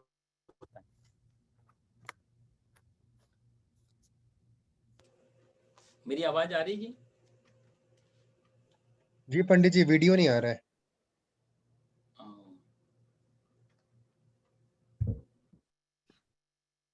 आ रहा है? वीडियो नहीं आ रहा है पंडित जी। हाँ, आप बोलिए, आप कंटिन्यू करिए पंडित जी, मैं भाभी को फोन कर रहा हूँ। अच्छा अच्छा। तो तेतम भुक्त्वा स्वर्ग लोकम विशालम, यहां से जाने के बाद अब आएगा शायद। हाँ जी। हाँ जी, आ रहे हैं। तो खैर पता नहीं क्या हुआ। तो देवताओं के पास में अपने नियम धर्म है कि वहां पर कोई आदि व्याधि कुछ शरीर का कोई प्रभाव नहीं पड़ता। इसलिए हमारे यहाँ देखो, जो भगवान के हम लोग स्वरूप भी बनाते हैं तो भगवान को सदा 16 वर्षीय बनाते हैं। कोई भगवान आपको ऐसे नहीं देखेंगे दाढ़ी मोछ है, सफेद बाल हो गए, रोग शोक की तरह पड़े हुए हैं। सब युवा भगवान की चेहरा होंगे, 16 वर्षीय। ऐसा हम स्वरूप बना के तैयार करते हैं। तो कह, लेकिन वो भी फिर आदि दैविक के ही क्षेत्र में आते हैं। देवता मतलब जहां देवता का काम है वो आदि दैविक, जहां संसार की चीजें हैं वह आदि भौतिक। और हमने क्या खींचना है गीता के माध्यम से? अध्यात्म, आध्यात्मिक खोज। तो हर चीज के 3 अर्थ निकलते हैं, वो आपको ध्यान रखना। उसी को हम लोग कोशिश करते रहेंगे कि पहले तीनों अर्थों में फिर अध्यात्म को निकाल करके मैं आपको दे पाऊं। तो यहाँ पर भगवान जो पहले और दूसरे श्लोक में चर्चा कर रहे हैं, वो भगवान बता रहे हैं कि एक पेड़ है, वो पेड़ ऐसा है पीपल का, अश्वत्थ, अश्वत्थ मीन्स पीपल, और ऊर्ध्वमूल अधा शाखा अश्वत्थम प्राहुरव्ययम। वो पेड़ कैसा है कि ऊर्ध्वमूल, ऊपर की तरफ उसका मूल है, उसका जो जड़ है वो ऊपर की तरफ है, अधा शाखा नीचे की तरफ उसकी टहनियां हैं। अश्वत्थम प्राहु, वो अश्वत्थ नाम का पेड़ है। पहले हम इसको समझ लें। ऐसा कोई पेड़ नहीं है इस दुनिया में जिसकी जड़ ऊपर आसमान की तरफ हो और तने नीचे हो। सारे पेड़ की जड़ें नीचे होती हैं और तने ऊपर जाते हैं, शाखाएं ऐसे ऐसे फैलती हैं। लेकिन भगवान कहते हैं मूल ऊपर है। मूल मतलब जड़, रूट, वो ऊपर है, और अधा शाखा, शाखा उसकी नीचे की तरफ। इसको 2-3 तरीके समझेंगे। नाम क्या दे रहे हैं भगवान? अश्वत्थ। अश्वत्थ मतलब 2-3 चीजें हैं अश्वत्थ की। एक तो अश्वत्थ माने होता है पीपल का पेड़ या बड़ का पेड़। दूसरा अर्थ होता है अश्व, अ हटा दो तो बच गया स्व, और आगे है स्था। तो जो स्व माने होता है कल, जो कल, और अश्व मतलब जहां कल नहीं हो, जहां कोई कल नहीं, जो सदा बदल रहा है, परिवर्तनशील और अपरिवर्तनशील, जहां चेंज हो रहा है और जहां नहीं, कोई चेंज नहीं है। तो जो स्व माने होता है कल, अश्व मतलब होता है जहां कोई कल नहीं, पहली बात। दूसरा अश्वत्थ का अर्थ होता है पीपल। पीपल के या बड़ के पेड़ को आप देखो तो आप उसके पीपल के बीज निकाल लो, बीज को सुखा लो या पका लो, उनको अच्छी तरह से रख लिया, आप दोबारा भूमि में उसको जमीन में डालो, पेड़ नहीं उगेगा। पीपल का पेड़ आप उगा ही नहीं सकते बीज से। मैंने खुद कोशिश की, बीजों को मंगाया अमेजोन से इन्हीं के द्वारा, और उसको रखा, बहुत कोशिश की, पर मेरे से तो नहीं निकले। अब किसी के पास कोई फॉर्मूला हो तो मेरे को बताना। शास्त्रों में भी ऐसे कुछ उदाहरण दिए हैं कि पीपल या बड़ के पेड़ को हम डायरेक्ट बीज से नहीं उगा सकते। यही एक ऐसा पेड़ है। तो उगता कैसे है ये? बोला इसके बीजों को पक्षी खाते हैं, चिड़िया वगैरह, और वो खाने के बाद में उनके मिडल ईस्ट में जाता है, और वहां से जब निकलता है और जहां पर वो दीवार उवाल में बैठे जाए तो वहीं से वो पीपल के पेड़ और वृक्ष निकल आते हैं। इस प्रोसेस से वो ये पेड़ पीपल का या बड़ का निकलता है। स्वयं ये बीज से पैदा नहीं होता। इसका मतलब सोर्स कुछ और है, एक चीज। दूसरा, तीसरा अर्थ होता है अश्वत्थ में अश्व शब्द है पहले। अश्व मतलब होता है घोड़ा। घोड़ा आप देखो तो क्यों इसको अश्वत्थ कह रहे हैं वो मैं बताना। इस संसार रूपी वृक्ष, जो पहला श्लोक है तो आप ध्यान रख, तो संसार रूपी वृक्ष उसको नाम दे रहे हैं भगवान अश्वत्थ। और ये उल्टा है खड़ा हो, और ये कैसा है कि अव्ययम, सदा जो है एक तो बदल रहा है। तो इसके क्या अर्थ निकल रहे हैं अश्वत्थ के कारण? थोड़ा गहरा अध्याय है, तो आप, इसलिए मैं कोशिश कर रहा हूँ तीनों 4 अर्थों से पता लग जाए अश्वत्थ क्यों कहा। तो जैसे आप घोड़ा देखेंगे, अश्व मतलब घोड़ा, बाकी पशु 4 पैर वाले 4 पैर पे खड़े होते हैं, 2 पैर वाले 2 पैर पे खड़े होते हैं, लेकिन घोड़ा एक ऐसा पशु है जो 3.5 पैर पे खड़ा होता है। आप कभी घोड़े की फोटो देखना, एक पैर उसका हमेशा टेढ़ा होगा, 3 पैर पूरे सीधे, एक पैर टेढ़ा होगा। 3.5 पैर पे घोड़ा खड़ा होता है। घोड़े की बड़ी घोड़े पे तो हमारे यहाँ एक कोई ऋषि हुए थे, मैं नाम भूल रहा हूँ उनको, उन्होंने बहुत बड़ी किताब लिखी है अश्व पे। घोड़े का अपना बहुत बड़ा विज्ञान है। तो घोड़ा, और अच्छा, ये घोड़ा, खच्चर, जेब्रा और गधा, ये 4 जो प्रजातियां हैं साहब, इनके पूर्वज घोड़ा ही थे। ये 4 नहीं थे, बाद में आके विभाजित हो गए। जेबरा भी इसी फैमिली का है, गधा भी इसी फैमिली का, और खच्चर तो आप लोग जानते हैं इसी फैमिली। तो घोड़े का अपना है। दूसरा ये कि घोड़े के अंदर एक खासियत होती है, ये लेटा हो या खड़ा हो, इसको नींद आएगी, और खड़ा है तो ये खड़े खड़े भी अपनी नींद पूरी कर लेता है। लेट के तो हर कोई कर ही लेता है वो बात। तो घोड़े के अंदर दोनों चीजों की सामर्थ्य होती है, लेटे लेटे भी और खड़े खड़े भी नींद पूरी कर सकता है। कहने मतलब ये अपना अपना काम निकाल लेता है, यदि इसको बैठने की जगह नहीं तो खड़े खड़े। दूसरा, घोड़े के अंदर एक 360 डिग्री में देख सकता है घोड़ा, ये सिर्फ इसी पशु में पावर है, तो इसलिए इसके आगे पट्टी लगाई जाती है क्योंकि। और अच्छा, दूसरा इसके अंदर शॉर्ट टर्म मेमोरी होती है, बहुत जल्दी। तो ये कई बार इसको लेके जाओ, साइड में कुछ दिख गया तो ये अड़ जाता है, इसलिए घोड़ा अड़ जाए तो हटाना मुश्किल है, तो इसलिए इसके आगे पट्टी लगा दिया जाए, सिर्फ इसको सामने का दिखे। तो शॉर्ट टर्म मेमोरी इस पशुओं में इसके पास ही होती है। तो ये घोड़े के अपनी बहुत सारे विचित्र चीजें हैं। तो जो 3.5 पैर पे खड़ा होता है, हर समय तैयार रहता है आगे बढ़ने के लिए, दौड़ने के लिए। संसार की भी यही स्थिति रहती है, संसार भी एक जगह स्थिर नहीं है। संसार का संस्कृत में भी अर्थ है, वो भी है संसरति गच्छति इति संसार। जो सरक रहा है, जो चल रहा है, जो हो रहा है, वो संसार है। देखो साहब, संसार में कोई भी चीज, इस पूरी दुनिया में आप किसी भी चीज को ऐसा नहीं बोल सकते ये ऐसा है। ये मैं आपको अध्यात्म निकाल के बता रहा हूं। इससे कोई भी चीज संसार में है की स्थिति में नहीं होती। जैसे आपने कहा कि ये नदी है, अब एक नदी बह रही है, तो नदी है की स्थिति में नहीं होती। है मतलब जो स्थित है, जो स्टेबल है। नदी स्टेबल नहीं है, नदी बह रही है। तो नदी हमेशा होने की स्थिति में होती है कि नदी हो रही है तो वो चीज होगी जिसमें कोई चेंज नहीं हो, जिसमें कोई परिवर्तन नहीं हो। जब हम बोलते हैं ये बच्चा है, कल भी हम बोलेंगे बच्चा है, परसों में बोलेंगे, कब तक बोलते रहेंगे बच्चा है? एक दिन तो वो जवान होगा, और जिस दिन जवान होता हम क्या मानते, कल ये बच्चा था आज ये जवान हो गया? ऐसा तो नहीं होता। बच्चा वो जो जवान हो रहा है, अध्यात्म की भाषा। तो कभी भी आध्यात्मिक पुरुष बच्चे को बच्चा नहीं कहेगा। वो ये क्या है, ये बोला ये बच्चा हो रहा है, ये जवान हो रहा है, या बूढ़ा हो रहा है, या मृत्यु हो रही है। कोई भी चीज यहाँ है की स्थिति में नहीं होती है। हर चीज होने की स्थिति में, बीइंग की स्थिति में है, जहां चीज घट रही है की स्थिति में है, तो वो एक ही है, परमात्मा, जिसमें कोई परिवर्तन नहीं है। जो जैसा पहले था वैसे ही अब है और वैसे ही आगे रहेगा। इस संसार में कोई चीज ऐसी नहीं है जो लाखों साल पहले एक जैसी थी, आज भी वैसी हो, और आगे भी लाखों साल करोड़ों साल भी बात ऐसी। आप एक भी चीज नहीं। और जो चीज यदि लाख साल बाद भी मिटेगी, वो आज भी किसी ना किसी माइक्रो सेकंड में मिट रही है। ये सूर्य हमें इतने लाखों साल से एनर्जी दे रहा है साहब, ये भी होने की है की स्थिति में नहीं है, हो रहा की स्थिति में, क्योंकि ये भी मिट रहा है, घट रहा है।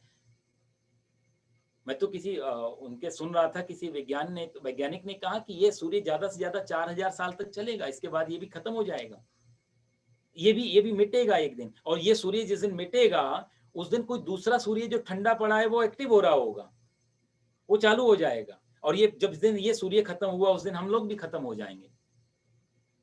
ये सारा का सारा चीज, पूरा संसार, संसार का मतलब जिस पे पृथ्वी पे हम रह रहे हैं वही नहीं, पूरा ब्रह्मांड, ये सब हो रही की स्थिति में होता है की स्थिति में नहीं होता है। क्योंकि हर समय ये मिट रहा है। जो आज हमें दिख रहा है वो कल हमें नहीं दिखेगा, और जो कल दिख रहा है वो परसों नहीं दिखेगा। इसलिए हम लोग बोलेंगे कि आज मैं हूं, इसका अर्थ है आज मैं हो रहा हूं, आध्यात्मिक भाषा में। तो ये आध्यात्मिक अर्थ है। इसलिए संसार का भी यही है, जो संसार सरक रहा हो, सदा आगे को बढ़ रहा हो, कहीं मिट रहा है। अब ये पृथ्वी है, इतने करोड़ साल से वैज्ञानिक 5 करोड़ साल से पृथ्वी चल रही है, एक दिन समाप्त हो जाएगी। कोई उल्का पिंड आएगा या कोई चीज आएगी, इसको नष्ट कर देगी। लेकिन कोई ऐसी पृथ्वी होगी जहां पर जीवन दोबारा शुरू हो रहा होगा। अब तो बहुत सारी ऐसी पृथ्वियां खोज ली हैं, आते रहते हैं नासा के स्टेटमेंट की, बहुत सारी जगह ऐसी हैं जहां उन्होंने कई जगह पानी, अभी थोड़े दिन पहले मैं पढ़ रहा था, कहीं स्टीम खोज ली है। यदि पानी की भाप मिल गई तो इसका मतलब पानी भी होगा, पानी होगा तो उसका मतलब ऑक्सीजन भी मिल जाएगी, जीवन शुरू हो जाएगा। तो ऐसे कहते हैं हजारों पृथ्वी ऐसी, हजारों ऐसी जगह खोजी गई हैं जहां अनुमान है कि वहां पर जीवन हो सकता है। ये भी एक जगह ऐसी थी जब इस पे भी जीवन नहीं था, और जीवन होने लगा धीरे धीरे।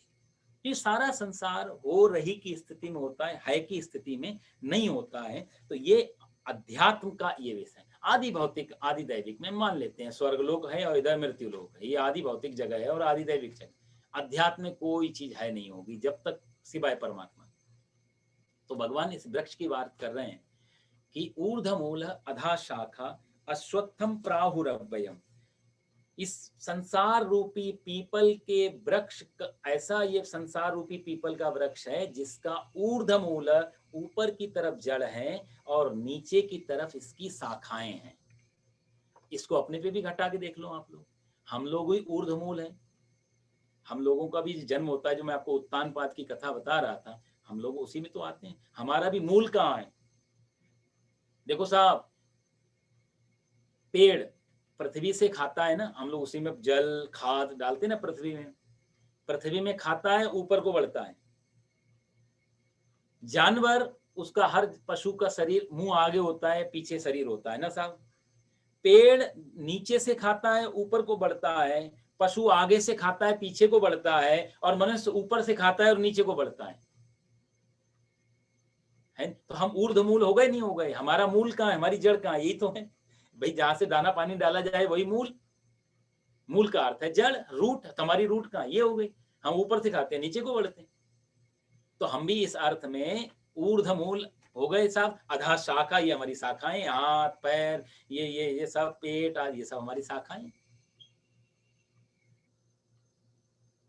कोई भी अर्थ, दोनों तीनों अर्थ में से, लेकिन असली अर्थ आध्यात्म का अर्थ रहेगा। हम गीता एक ऐसा ग्रंथ है कि इसमें जैसे चाहे भक्त चाहे तो भक्ति निकाले, ज्ञानी चाहे ज्ञानी निकाले, हर चीज नहीं निकल जाती। ऊर्ध्वमूल अधा शाखा।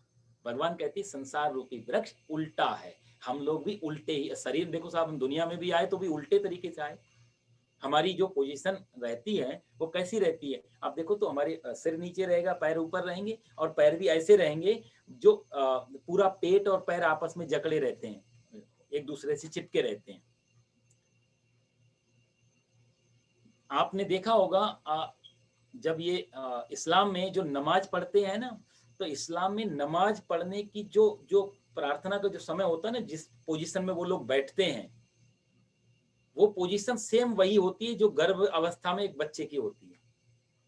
शायद ये नमाजियों को भी नहीं मालूम। वो बहुत गहरी एक चीज उन्होंने खोजी, उसमें शरणागति, समर्पण, अपने मूल जहां से हम आ रहे हैं उसको कहीं ना कहीं उससे कनेक्शन होता है उस नमाज का। वो सिर्फ इतने से काम नहीं चलेगा, ला इलाहा इल्लल्लाह मोहम्मद रसूलुल्लाह, उतना नहीं। वो जो पोजीशन करके बार बार झुक रहे हैं, बार बार उठ रहे हैं, बार बार झुक रहे हैं, वही पोजीशन गर्भावस्था की, हमारा मूल, हमारी जड़ वहां से चली आ।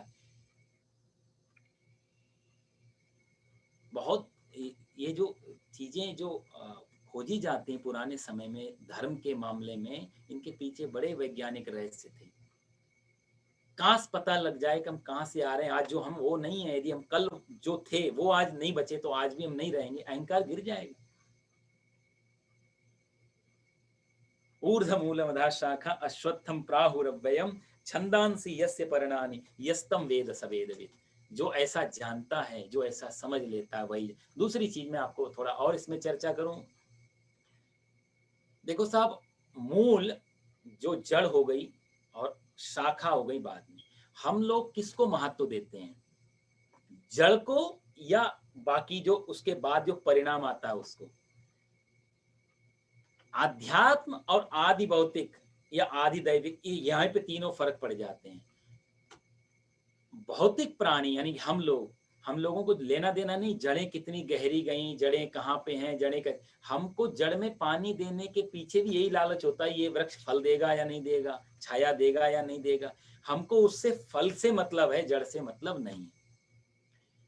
आधुनिक समाज, पूरी दुनिया, आप कहा जाए तो सारी दुनिया, जो विज्ञान जहां जहां तक पहुंच रहा है तेजी से, या कहा जाए जो पश्चिमी सभ्यता है, जो पाश्चात्य संस्कृति है, इसने सदा मूल को महत्व नहीं दिया, इसने शाखा को महत्व दिया, परिणाम को। इसके लिए इसके हिसाब से देखो तो हमारे पास 3 काल है ना, पास्ट, प्रेजेंट और फ्यूचर। इसका लगा पास्ट पिछड़ा हुआ है, पास्ट बेकार है। मूल जो था जहां से निकल के आ रहा है वर्तमान पास्ट से ही तो निकला। तो इसको लगा पास्ट पिछड़ा हुआ था, अब हम विकासवान हैं, हमारे पास अब काफी कुछ आ गया, हमने विकास कर लिया। तो महत्व किसको दिया जा रहा है? शाखा को। और भविष्य और भी ज्यादा विकासवान हो जाएगा। तो यानी कि महत्व फिर आगे को, मूल को महत्व नहीं दिया विज्ञान ने या पाश्चात्य। भारतीय संस्कृति ने सदा मूल को महत्व दिया, जड़ को महत्व दिया। उसने बोला बाकी जो चीज है वो तो पतन है, असली चीज तो मूल है। उसने बीज को महत्व दिया, वृक्ष को उतना महत्व नहीं दिया, क्योंकि बीज नहीं होता तो वृक्ष कहां से होता। और जिस दिन बीज वृक्ष बन जाएगा उस दिन बीज भी नष्ट हो जाएगा, और नष्ट हो ही जाता है। और वृक्ष का तो नष्ट होना ही, लेकिन जब तक वृक्ष नहीं बना तब तक बीज सुरक्षित है।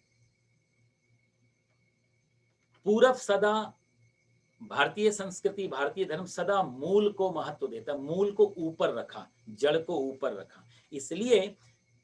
इसलिए आप देखो तो परमात्मा, पूरे संसार का मूल कौन है? परमात्मा।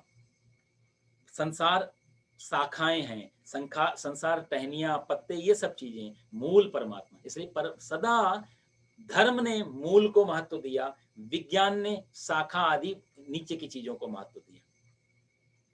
हमारे यहाँ आप देखो ना साहब, माता पिता, गुरुजन, बड़े बुजुर्ग, इन सबको आदर दिया ना हमने। कारण क्या था? यही तो कारण था। आज भारत के अलावा दुनिया में किसी भी धर्म में माता पिता का इतना आदर नहीं है जितना भारतीय संस्कृति में है। रिस्पेक्ट है, ठीक है, लेकिन जो आदर हम लोगों ने दिया उतना आदर पूरी दुनिया के किसी धर्म में नहीं दिया गया। मूल, ऊर्ध्वमूल, ऊपर रखा हमने अपने मूल को। जहां से चले आ रहे हैं वो हमारे श्रेष्ठ है, वो ऊपर है। ये भारतीय संस्कृति की बहुत बड़ी देन है संसार के लिए। ऊर्ध्वमूल मधा शाखा मश्वत्थम प्राहुरव्ययम छंदांसी यस्य पर्णानि यस्तम वेद सवेद। इस श्लोक के बहुत गहरे भाव हैं। ये 15वां श्लोक साहब देखो इतना अच्छा है। हरिद्वार में आप जाओ, बनारस आदि में जाओ तो कई जगह ये अध्याय पूरा बोला जाता है। मैं भी जब गुरुकुल में भर्ती नहीं हुआ था, 94 या 5 की शायद बात होगी, तो उस समय भर्ती होने में नहीं गया था। मेरे पिताजी ने मेरे को बताया था कि वहां जब आश्रम में जाओगे तो जो इंटरव्यू होगा वो 15वां अध्याय पूछा जाएगा, इसलिए तुम अभी से रट लो ये, यदि तुम्हें उसमें भर्ती होना है। तो पिताजी की प्रेरणा से ये 15वां अध्याय मैंने घर में रहते रहते याद किया था। आज से करीब 26-27 साल पहले, 8-10 साल की उम्र रही होगी शायद उस समय, जो भी हो 90। तो उसमें बाद में गया और जब ये अध्याय सुनाया था मैंने, तो भगवान की कृपा से और अपना प्रारब्ध जो भी रहा होगा, श्री महाराज जी की कृपा हुई और वहाँ सानिध्य मिला उनके चरणों का। तो कहने का भाव ये 15वां अध्याय बहुत पुराने समय से मेरे को याद था। ये पूरा 20 श्लोक है, छोटा अध्याय है। तो ये परंपरा रही है। तो हम जब भोजन आदि भी करने जाते हैं तो भी 15वां अध्याय का पाठ होता है। किसी की शांति पाठ भी करना हो तो वहां पर ये 15वें अध्याय का पाठ होता है। 15वां अध्याय का बहुत बड़ा योगदान है पूरी गीता में। सबसे 12वां और 15वां अक्सर जो है ये सभी लोगों को याद होता है। आध्यात्मिक जगत के जो लोग हैं या फिर कर्म कांड के जो लोग हैं, इन सबको 12वां अध्याय और 15वां अध्याय जरूर याद होता है। बहुत सुंदर अध्याय है। तो और अर्थ भी उतना ही गहरा है 15वें अध्याय का। तो खैर मैं प्रयास करूंगा जितना भी समझा पाऊं आपको। तो ऊर्ध्वमूल मधा शाखा अश्वत्थम प्राहुरव्ययम, तो ये उल्टा पीपल का वृक्ष है जो इस संसार और इसके जो शास्त्र आदि जो वेद हैं ये इसके पत्ते हैं। छंदांसी मतलब वेद शास्त्र, यस्य पर्णानि ये इसके सब पत्ते हैं। और छंदांसी यस्य यस्तम वेद स वेदविद, और ये अव्यय है। कहने का मतलब ये अविनाशी है। तो ये भगवान ने यहाँ देखो ये कुछ शब्दों के साथ ऐसा खेल होता है ना कि भगवान कहते हैं अव्ययम प्राहु, इसको कहते हैं अव्यय प्राहु। अव्यय का अर्थ होता है जो इसका विनाश नहीं हो, जिसका कभी नाश नहीं हो, जो खत्म नहीं हो। लेकिन एक तरफ संसार का अर्थ है कि सदा खत्म हो रहा है, सदा विनाश हो रहा है, सदा मर रहा है। तो कई बार क्वेश्चन निकलता है कि जब सदा जो खत्म हो रहा है उसको भगवान अव्यय क्यों बोल रहे हैं, जिसका नाश नहीं। तो भगवान संसार को अव्यय नहीं बोल रहे, संसार की जो प्रक्रिया है वो अव्यय है कि ये बनना, होना और बिगड़ना, बनना, होना और ये जो प्रक्रिया चल रही है ये सब अव्यय है। ये अनादिकाल से चली आ रही है, इसका कोई शुरुआत नहीं है, कोई मध्य नहीं है, कोई सेंटर पॉइंट नहीं और कोई लास्ट पॉइंट नहीं। इसलिए भगवान इसको अव्यय बोलते हैं। और अधश्च ऊर्ध्वम पश्चात् तस्य शाखा, दूसरे श्लोक में भगवान वही कहते हैं। तो संसार की वृक्ष की क्या है कि ये जो सतोगुण रजोगुण तमोगुण की जो बड़ी हुई विषय रूपी कोपलें हर जगह फैली हुई हैं। साफ इसे मृत्यु लोक में ही नहीं, आप किसी नीचे के लोक में जाना हो चाहे ऊपर के लोक में जाना हो, भगवान अर्जुन से कहते हैं अर्जुन मुक्ति चाहना हो तो इन सब से पार निकल जाना पड़ेगा, नहीं तो कहीं रजोगुण ज्यादा है, कहीं तमोगुण ज्यादा है, कहीं सतोगुण ज्यादा है। ये लेकिन ये तीनों गुणों से सारा संसार घिरा हुआ है हर जगह। प्रसृतास्तस्य सागो गुण प्रविद्धा विषय प्रवालय, विषय रूपी कोपलें सारे संसार को, सारी का ब्रह्मांड को घेरे हुए और सब जगह कर्मानुबंधीन मनुष्य लोग के, कर्म के बंधन से मनुष्य, कभी कोई कर्म का बंधन इसको देवता बना देता है, कभी कोई कर्म का बंधन इसको पशु बना देता है। अच्छा कर्म भी बंधन है, बुरा कर्म भी बंधन है। तो कर्मानुबंधीन मन और कर्म बंधन से छूटना ही मुक्ति है। तो ये गीता अध्यात्म में प्रवेश करा रही है, जहां पर अभी भगवान गुणातीत की बात कर रहे थे 14वें अध्याय में, यहाँ भगवान कर्मानुबंधीन, कर्म के बंधन से छूट जाओ। ना तुम इंद्र बनो और ना तुम कोई घोड़े कुत्ता गिल्ली बैल बनो, दोनों ही बंधन है। एक घास खा रहा है तो एक अमृत पी रहा है, लेकिन दोनों को जरूरत तो पड़ रही है। कर्मानुबंधीन मनुष्य लोके, तो ये सब जगह फैले हुए हैं। और कहते हैं अधश्च मूलान्यनुसंततानि, कर्मानुबंधीन मनुष्य, अधश्च मूल, इसका जो मूल है कर्मों के अनुसार बांधने वाले मूल भी नीचे की ओर सब लोगों में व्याप्त हो रहे हैं। देखो साहब, कोई पेड़ को यदि उल्टा देखना हो,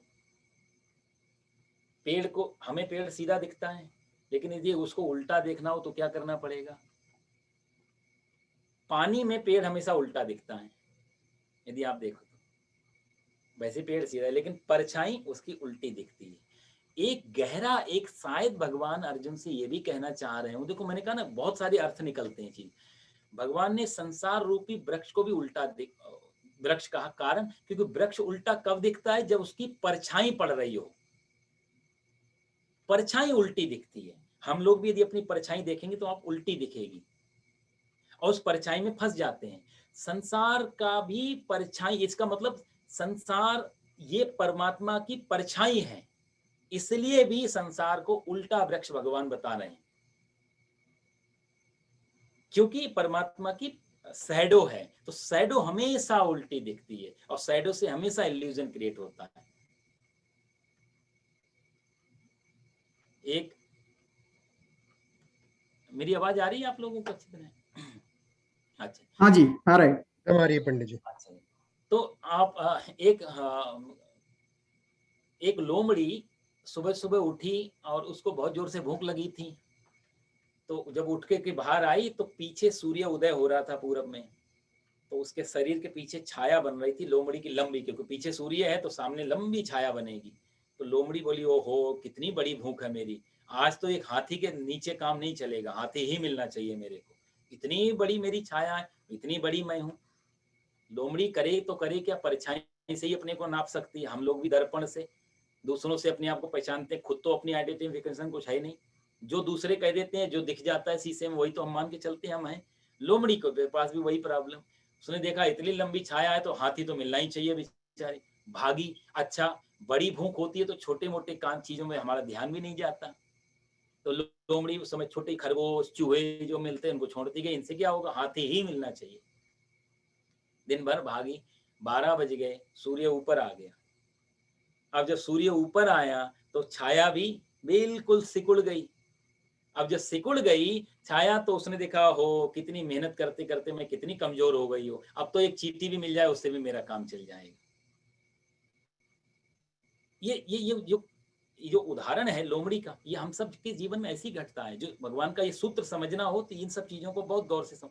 हम सब परछाई से अपने आप को नापते हैं। हर बच्चा चाहता है स्टालिन हो जाऊं, लेलिन हो जाऊं, सिकंदर हो जाऊं, क्या नहीं चाहता, कितना जोश होता है उस समय, ये बन जाऊं वो बन जाऊं। और हर बुढ़ापा फिर विनोबा भावे पढ़ने को मिले, चाहे गांधी जी पढ़ने को मिल जाए, चाहे हमें मदर टेरेसा मिल जाए, नेल्सन मंडेला, फिर हम यहाँ पे आके ठहर जाते हैं। हर आदमी के साथ यही होगा। हर बच्चे के अंदर अपार ऊर्जा होती है, हाथी ही मिलना चाहिए, सिकंदर से नीचे काम नहीं चलेगा। सफलता तो भगवान हर किसी को दे देता है, लेकिन वो सफलता सदा अधूरी रहती है। कोई छाया लंबी बना रही, सूर्य अभी पीछे है, जब ये सूर्य ऊपर आता है और छाया छोटी सिकुड़ जाती है, तो हम सब लोग फिर छोटे से अपना काम चलाएं। अब तो जो मिल जाए, हर जवान आदमी सोचता है मैं फतेह कर लूंगा एवरेस्ट को, पता नहीं क्या क्या नहीं करूँ, बड़े बड़े अरमान हो। जैसे ही 50, 60, 70 की उम्र जाती है, जाते जाते समझ में आने लगता, अब तो छोटा सा भी सिर्फ जीवन अच्छी तरह गुजर जाए, रोग शोक नहीं आए। ये स्टेटमेंट गलत नहीं है, ये सही है। सिर्फ हम क्योंकि परछाई से नाप रहे थे। जब अपार ऊर्जा थी तो हम भी फतेह करने की सोच रहे थे कि सब चांद पे जाएं, मंगल पे जाएं, और जब सूर्य रूपी ये जो उम्र का ऊपर सर पे आके बैठ गया, और तब तो लग रहा है पड़ोसी के घर भी चले जाए तो काफी है, चांद मंगल तो बात का देखा जाएगा, वो लोमड़ी का। यही हमारी हालत रहे। तो संसारिक परछाई की तरह है, ये परमात्मा की परछाई शैडो है, और इसमें सदा इल्यूजन विद्यमान रहता है कि शैडो हमेशा उल्टी दिखाई देती है। इसलिए भी भगवान इसको शायद इसीलिए कह रहे हैं कि ऊर्ध मूल मधा शाखा स्वत्थम प्राहुलव्ययम छंदांसी यस्य परणानि। छंद वेद शास्त्र इसके पत्ते की तरह हैं। देखो वृक्ष में पत्ते नहीं हो तो वृक्ष की सुंदरता नहीं होती, तो वेद शास्त्र नियम धर्म ये सब इसकी शोभा बढ़ा रहे हैं। ये पत्तों की ये जो पत्ते हैं वृक्ष के, इस संसार की शोभा बढ़ा है। तो जिसके जीवन में समझ लो वेद शास्त्र धर्म शास्त्र आदि सत्संग आदि नहीं हो तो शोभा नहीं पाता वो व्यक्ति। हमारे यहाँ कहा गया माता शत्रु पिता वैरी एन वालो न पाठिता ना शोभते सभा मध्य हंस मध्य वको यथा। अपने बच्चों को या अपने लोगों को, किसी को भी अच्छी शिक्षाएं यदि हम नहीं दे पाते हैं तो हम शोभायमान नहीं होते। कैसे बोले, जैसे बगुलों के बीच में ना शोभते सभा हंस मध्य बकोय, हंसों के बीच में कोई सफेद बगुला जाके बैठ जाता है। हंस भी सफेद बगुला भी सफेद, लेकिन हंस हंस है, बगुला बगुला। हर व्यक्ति की एक मोरल रिस्पॉन्सिबिलिटीज होती है कि हमें कुछ अच्छा प्रेरणा समाज को देते रहना चाहिए। अच्छी चीज हमारा परम कर्तव्य, क्योंकि हम जिस समाज में रहते हैं हम चाहते हैं समाज सुरक्षित हो, स्वच्छ हो, अच्छा हो, हमारा भी तो कंट्रीब्यूशन होना चाहिए।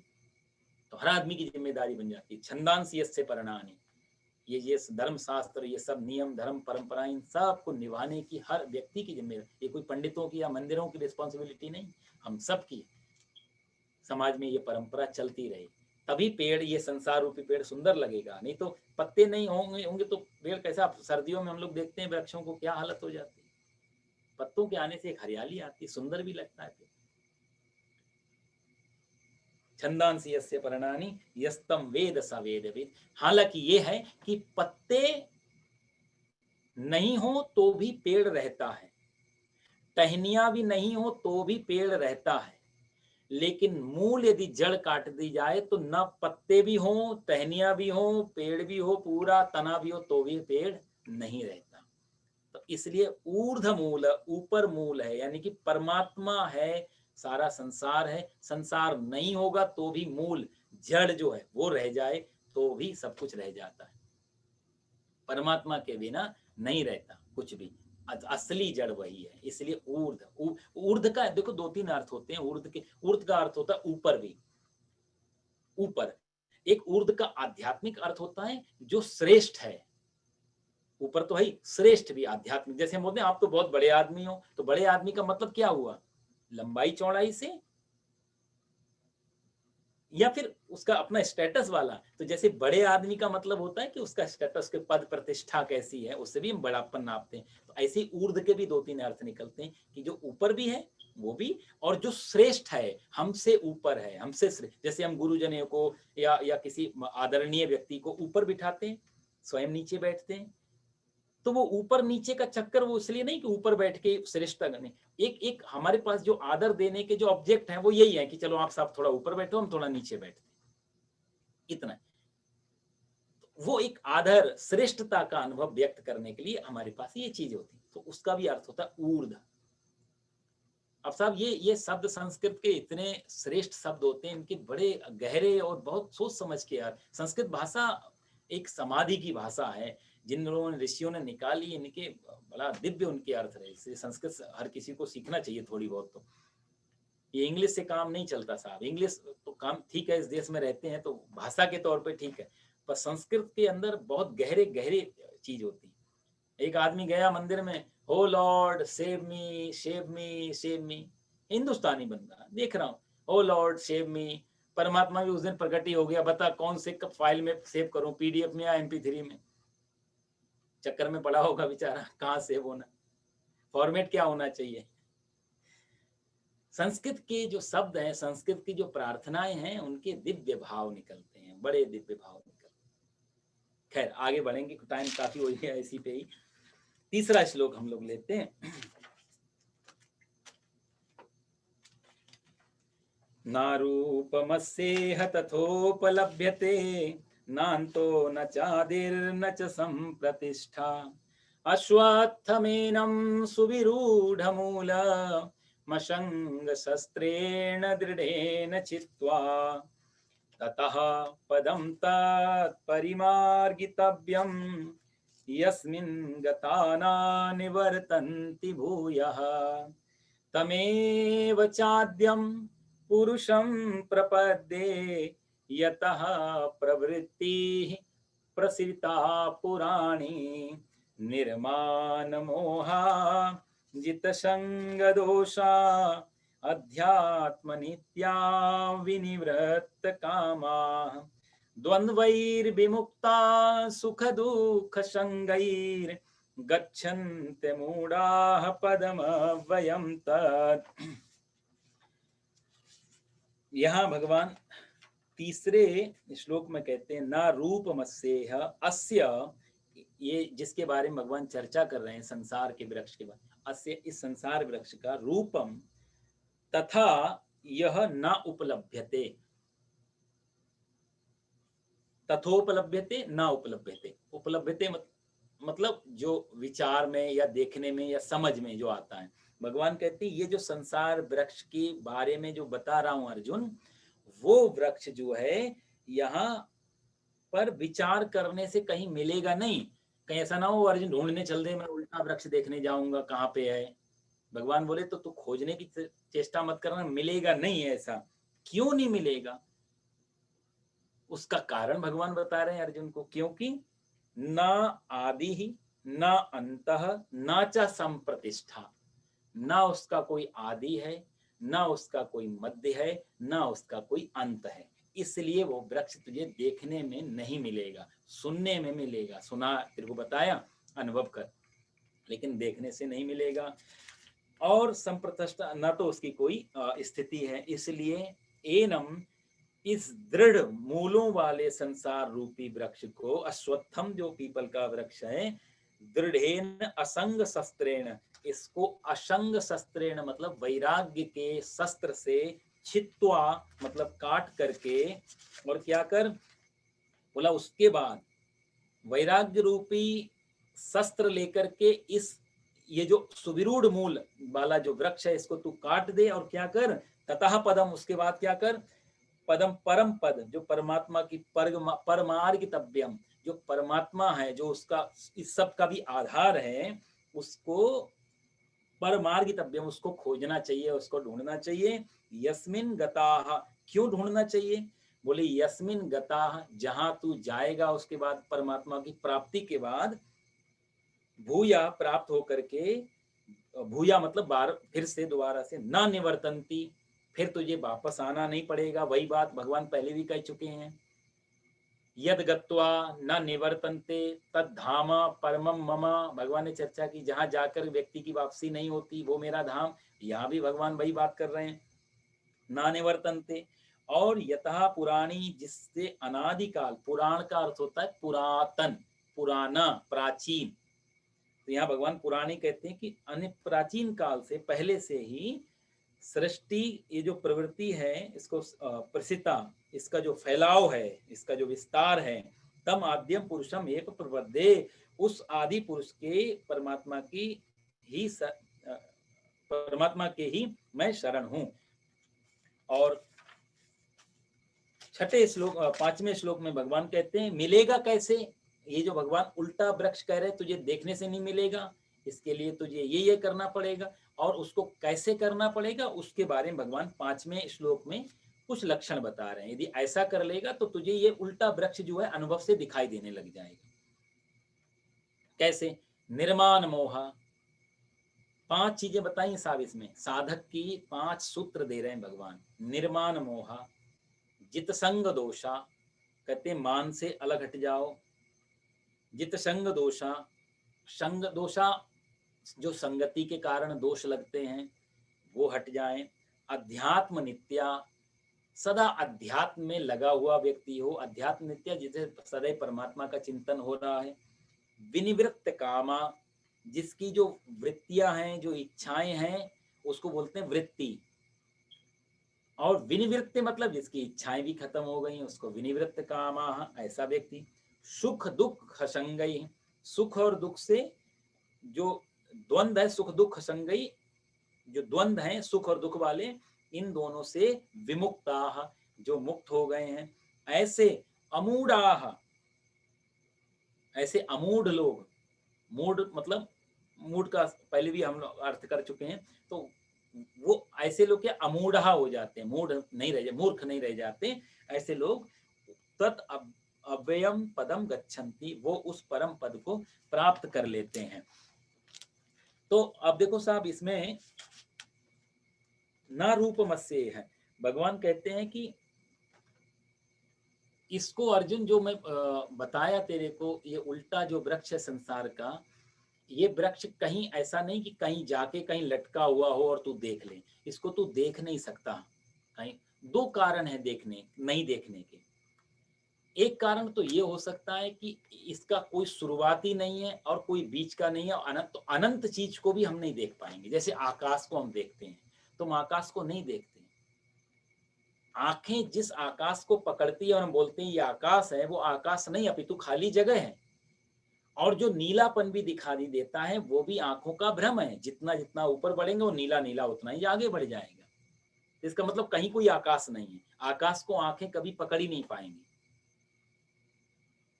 जैसे यहाँ पे बैठे तो हमें 50 माइल पे दिखता है कि पृथ्वी जो है वो जमीन को, आकाश जो है जमीन को छू रहा है।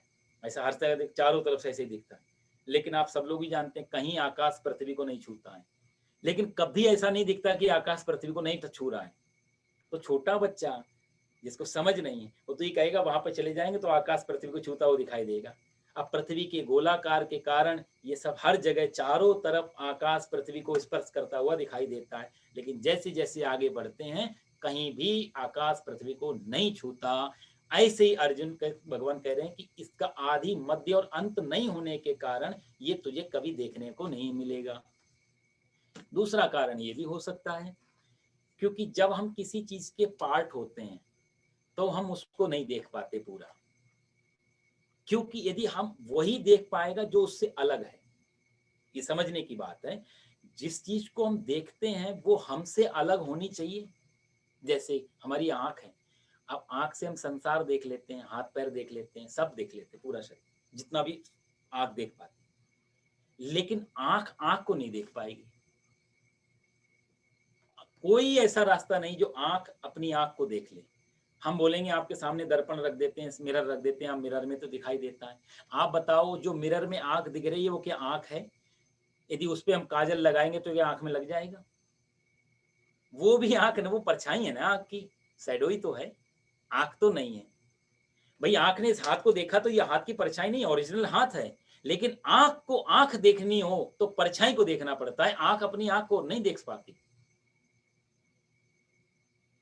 तो इसलिए भी भगवान अर्जुन से कहते हैं कि तू खुद इस संसार का एक अपना अभिन्न हिस्सा है, पार्ट ऑफ दुनिया है तू।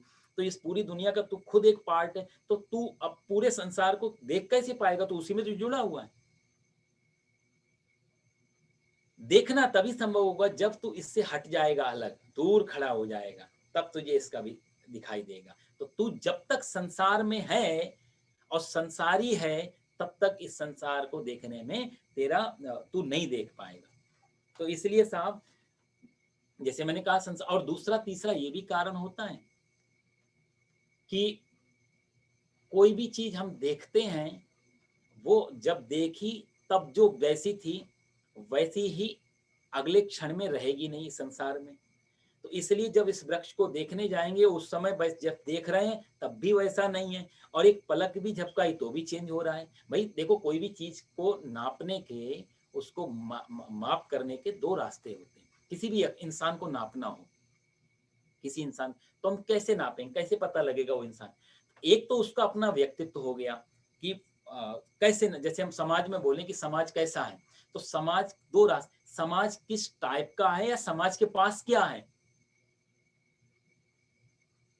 एक समाज तो वो होगा कि जहां आजकल विज्ञान क्या कर रहा है, समाज को बहुत सारी चीजें, लग्जरी चीज, तो समाज एक धनी है, समाज शांत है, समाज स्वच्छ है, वो अच्छा है।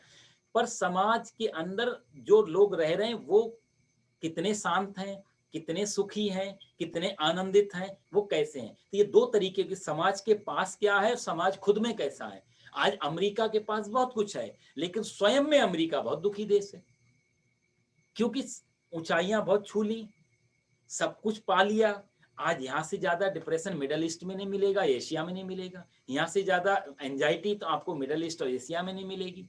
यहाँ से ज्यादा जो ये फोबिया है जो धन का, ये आपको दूसरे देशों में नहीं मिलेगा। इमेजिन ही नहीं लोग, वहां तो वही लोमड़ी है कि भाई अब तो चीटी भी मिल जाए, काम चल जाए। एशिया के लोग चाहते हैं कि आज का खाना मिल जाए, हो जाएगा जो झेलिए। कई लाखों करोड़ों लोग ऐसे हैं जो सुबह मजदूरी करने निकलते हैं, शाम को 150-200 आते हैं, मजे से अपना पैक भी लगाते हैं, खाना भी खाते हैं, सो जाते हैं, कल की कोई चिंता नहीं। उनके पास कल नाम की कोई चीज ही नहीं है। लेकिन अमेरिकन लोगों से पूछो तो उनके पास पूरे साल का डेटा बना हुआ है, कल क्या करना है, अगले महीने क्या करना है, अगली साल क्या करना है। बहुत कुछ है इस देश में। एक ये नाप है कि इस देश के पास किसी भी चीज की कमी नहीं है, लेकिन एक दूसरा नाप है कि व्यक्ति अंदर से खाली होता चला जा रहा है, बाहर से भरता चला जा रहा है, अंदर से खाली होता चला जा रहा है। इसलिए रिश्ते टूट रहे हैं, प्रेम टूट रहा है, व्यवहार टूट रहा है। संपर्क संपर्क कहने के लिए बहुत है, हमारा नेटवर्क बहुत बड़ा फैला हुआ है, लेकिन नेटवर्क किसी काम का नहीं। आज एक आदमी बीमार पड़ता है बेचारा, तो बड़ा मुश्किल है कोई आदमी समय निकाल के उनको पूरा समय दे पाए। पुराने समय में कोई आदमी गांव में यदि बीमार होता था, आप देखो पूरा खानदान इकट्ठा हो जाता, लोग रात रात भर जगते थे। व्यक्तित्व खो रहा है, पदार्थ इकट्ठे हो रहे हैं। हर आदमी श्री संपन्न, धन संपन्न, ऐश्वर्य संपन्न होता चला जाए, लेकिन अंदर से उतना ही ज्यादा दरिद्र हो जा रहा है। धर्म व्यक्तित्व की चिंता करता है, पदार्थ की चिंता नहीं करता। सदा से भारतीय संस्कृति, भारतीय परम धर्म ने कोशिश की व्यक्ति अंदर से भर जाए। इसलिए आप देखो, आप गौर करना, वैज्ञानिक युग में नापा जाता है तुम्हारे पास क्या है, कितनी गाड़ियां हैं, कितने बड़े घर हैं, कितनी बड़ी जॉब है, कितना बैंक बैलेंस है, कितना टर्नओवर है, इससे नापा जाएगा। धर्म नापता है आप कैसे हो, आप क्या हो। इसलिए भारत में और पाश्चात्य संस्कृति में, यहाँ पर जितना ज्यादा होगा उतना बड़ा आदर वाला व्यक्ति बन जाएगा। भारत में जितना कम से कम होगा, जितना त्यागी उतना आदर दिया भारत ने। आपने गौर किया होगा इस बात, जितना छोड़ पाया इंसान।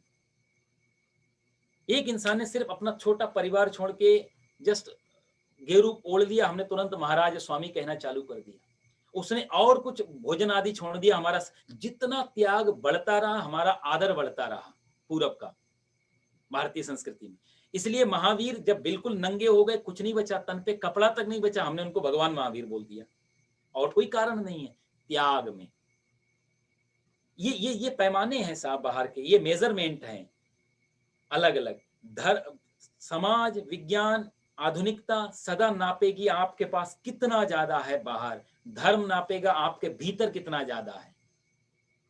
और भीतर का ज्यादा मूल्य है, बाहर का मूल्य उतना ज्यादा नहीं होगा, इस बात को हर आदमी जानता है।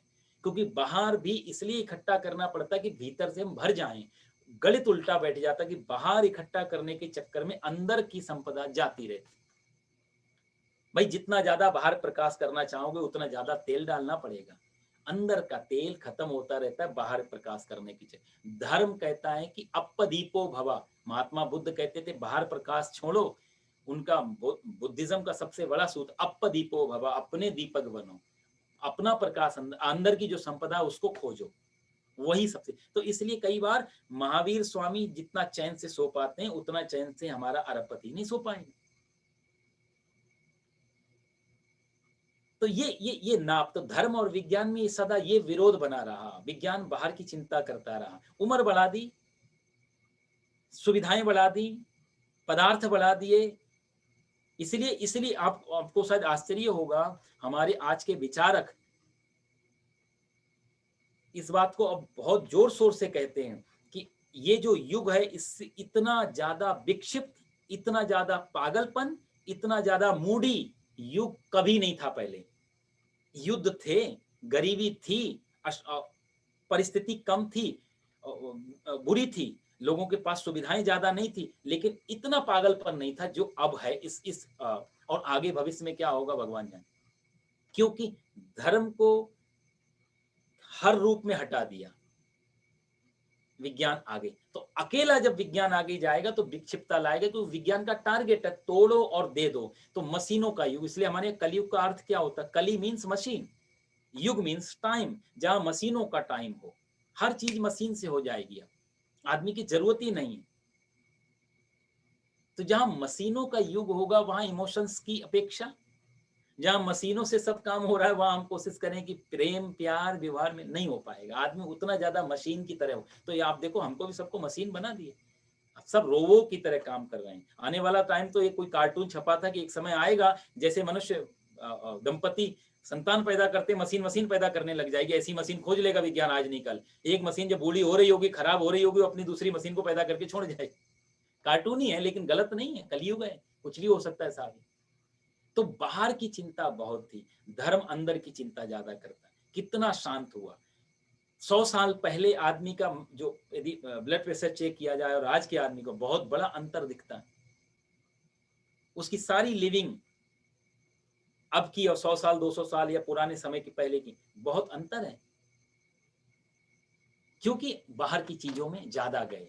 तो ये नापने का तरीका, धर्म ने अंदर से नापा, विज्ञान ने बाहर से नापा। विज्ञान पूछता है आपके पास क्या है, और धर्म पूछता है आपके पास क्या है। वो आपके पास का मतलब आप कितनी शांति आपके पास है, कितना आनंद आपके, कितना डजंट मैटर आपके पास क्या है बाहर, वो पूछता है अंदर कितने शांत हैं, अंदर कितने आनंदित हैं। यदि अंदर आनंदित नहीं है तो बाहर क्या है वो सब बेकार हो जाता है। और अंदर यदि शांति है और बाहर कुछ भी नहीं है, क्योंकि सारा कुछ बाहर का इकट्ठा करने का मतलब ही तो शांति के लिए, और वही चीज नहीं मिली, सब बेकार। न रूपमस्य तथोपलभ्यते नान्तो न चादिर न च संप्रतिष्ठा। तो जैसा ये कहा है उसे वैसा नहीं मिल सकता। उसके दोनों तीनों कारण थे, एक तो खुद हम संसार के हिस्से हैं, दूसरा जो है इसका आदिमत अंत नहीं है, क्योंकि ये सदा बदल रहा है। ना संप्रतिष्ठा, इसकी कोई स्थिति प्रतिष्ठा नहीं है। इसकी प्रतिष्ठा मतलब स्थिति, स्टेबिलिटी, वो नहीं है। संसार सदा बदल रहा है, तो जब भी देखने जाएंगे कुछ और दिखेगा, क्योंकि ये जो नदी हमने देखी वो नदी वही नहीं है, वो देखते देखते भाग रही है। इसलिए विवेकानंद जी कहते थे कि एक नदी में आप 2 बार सेम टाइम पे नहीं उतर सकते हो, कि जब भी आपने पैर रखा नदी का पानी चला गया, जब पैर नीचे तक जाएगा बॉटम लाइन तक, तब तक कितना पानी बह चुका होगा। नदी का मतलब यही जो बह रहा है। तो एक नदी पे आप 2 बार उतरना, एक बार भी उतरना कठिन है। इसलिए संसार में जो देखा जाएगा वो गलत हो जाएगा तुरंत दूसरे क्षण। इसलिए ना प्रतिष्ठा, इसकी कोई प्रतिष्ठा नहीं है, कोई स्थिति नहीं है।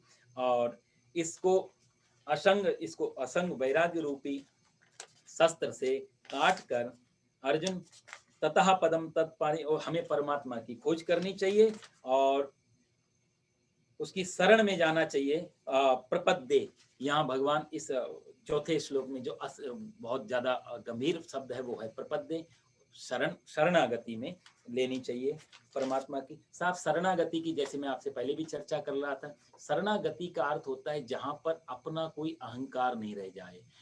और भक्ति हो चाहे ज्ञान हो, दोनों में से किसी को भी पाना हो, शरणागति के बिना नहीं मिलता। किसी ना किसी शरण में तो जाना ही पड़ता है साहब। मैं आपको बताऊं, देखो जो मैं आपको सुना रहा हूं ये कोई बहुत बड़ी बातें नहीं है। कोई ऐसा नहीं है कि इसमें आपको सुनने को नहीं मिलेगा। आप आज गूगल खोलो, यूट्यूब खोलो, कहीं भी जाकर के आप आराम, अथाह संसार चीजें भरी हुई हैं, आप बड़े आराम से सुन सकते हैं। मेरी रिकॉर्डिंग आ रही है, इसको आप सुन सकते हैं कभी भी, लेकिन आपको वो आनंद नहीं आएगा जो सामने सामने आता है।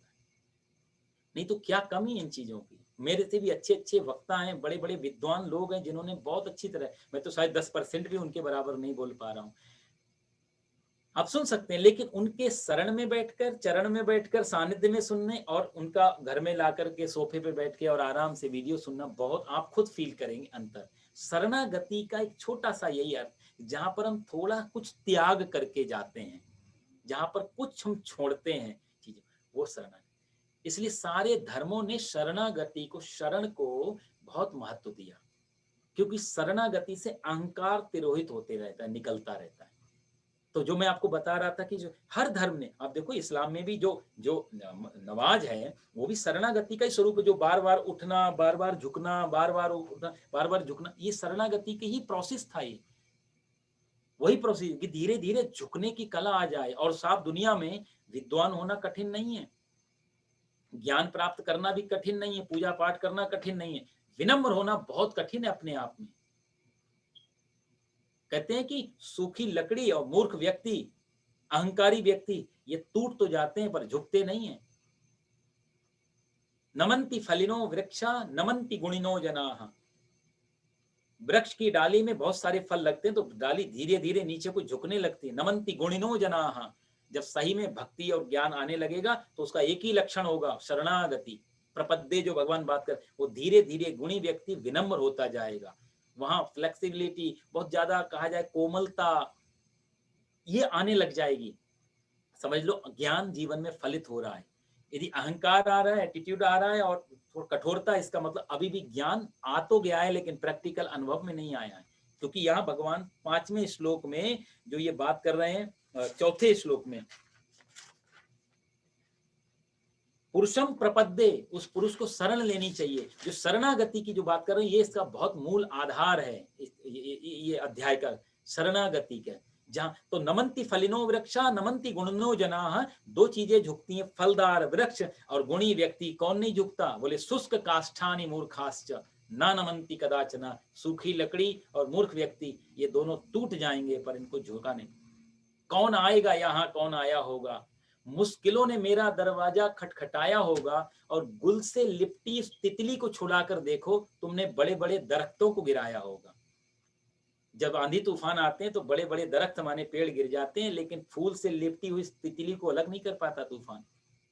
दोनों में कोमलता है। तो जिस फूल पे तितली लिपटी हुई है ना, और जब हवा आती तो फूल उधर को झुकने भी लगता है, वो टहनी, और झुक जाती है तो हवा निकल जाती है, फिर वो सीधा हो जाता है। इसलिए झुकना बहुत कठिन काम है, बहुत कठिन काम है। हर किसी को कभी देखना चाहिए कितना हम झुक सकते, कितना विनम्र हो सकते। और जरूरी नहीं आप कहाँ झुकते हैं, यहाँ भगवान गीता में बात है, यहाँ सिर्फ प्रपद्ये शब्द दिया है। आपकी जहां श्रद्धा है, कोई भी आपका सेंटर पॉइंट हो सकता है झुकने का। आपको गिरजाघर अच्छा लगता है, आप चर्च में झुके, आपको मस्जिद तक लिया, वहां झुको। कोई भी, आपको शिव जी अच्छे लगते हैं, शिव जी, झुकना मेन कला है। किसके आगे झुके वो नहीं तो आदमी बोलता है, इसलिए तो हमारे यहाँ गुरु बनाने की परंपरा रही। गुरु भी होए कि क्या गुरु बनाए, हर व्यक्ति को जीवन में गुरु बनाना चाहिए। कारण क्या था कि गुरु के बिना भवनिध तरह न कोई, यही क्योंकि झुकना सीखेंगे कहां? तो एक स्थान तो ऐसा हो जहां हम अपने आप को समर्पण कर पाए। और अहंकारी व्यक्ति कहता है हमें कोई गुरुजी नहीं मिल रहे हैं क्योंकि हमसे कोई ज्यादा जानकार नहीं है। भाई तभी तो गुरुजी बनाएंगे जो हमसे ज्यादा कोई जानता होगा, हमसे ज्यादा जानने वाला कोई मिला नहीं तो गुरुजी नहीं बना पाए जीवन में। यही उसका कारण।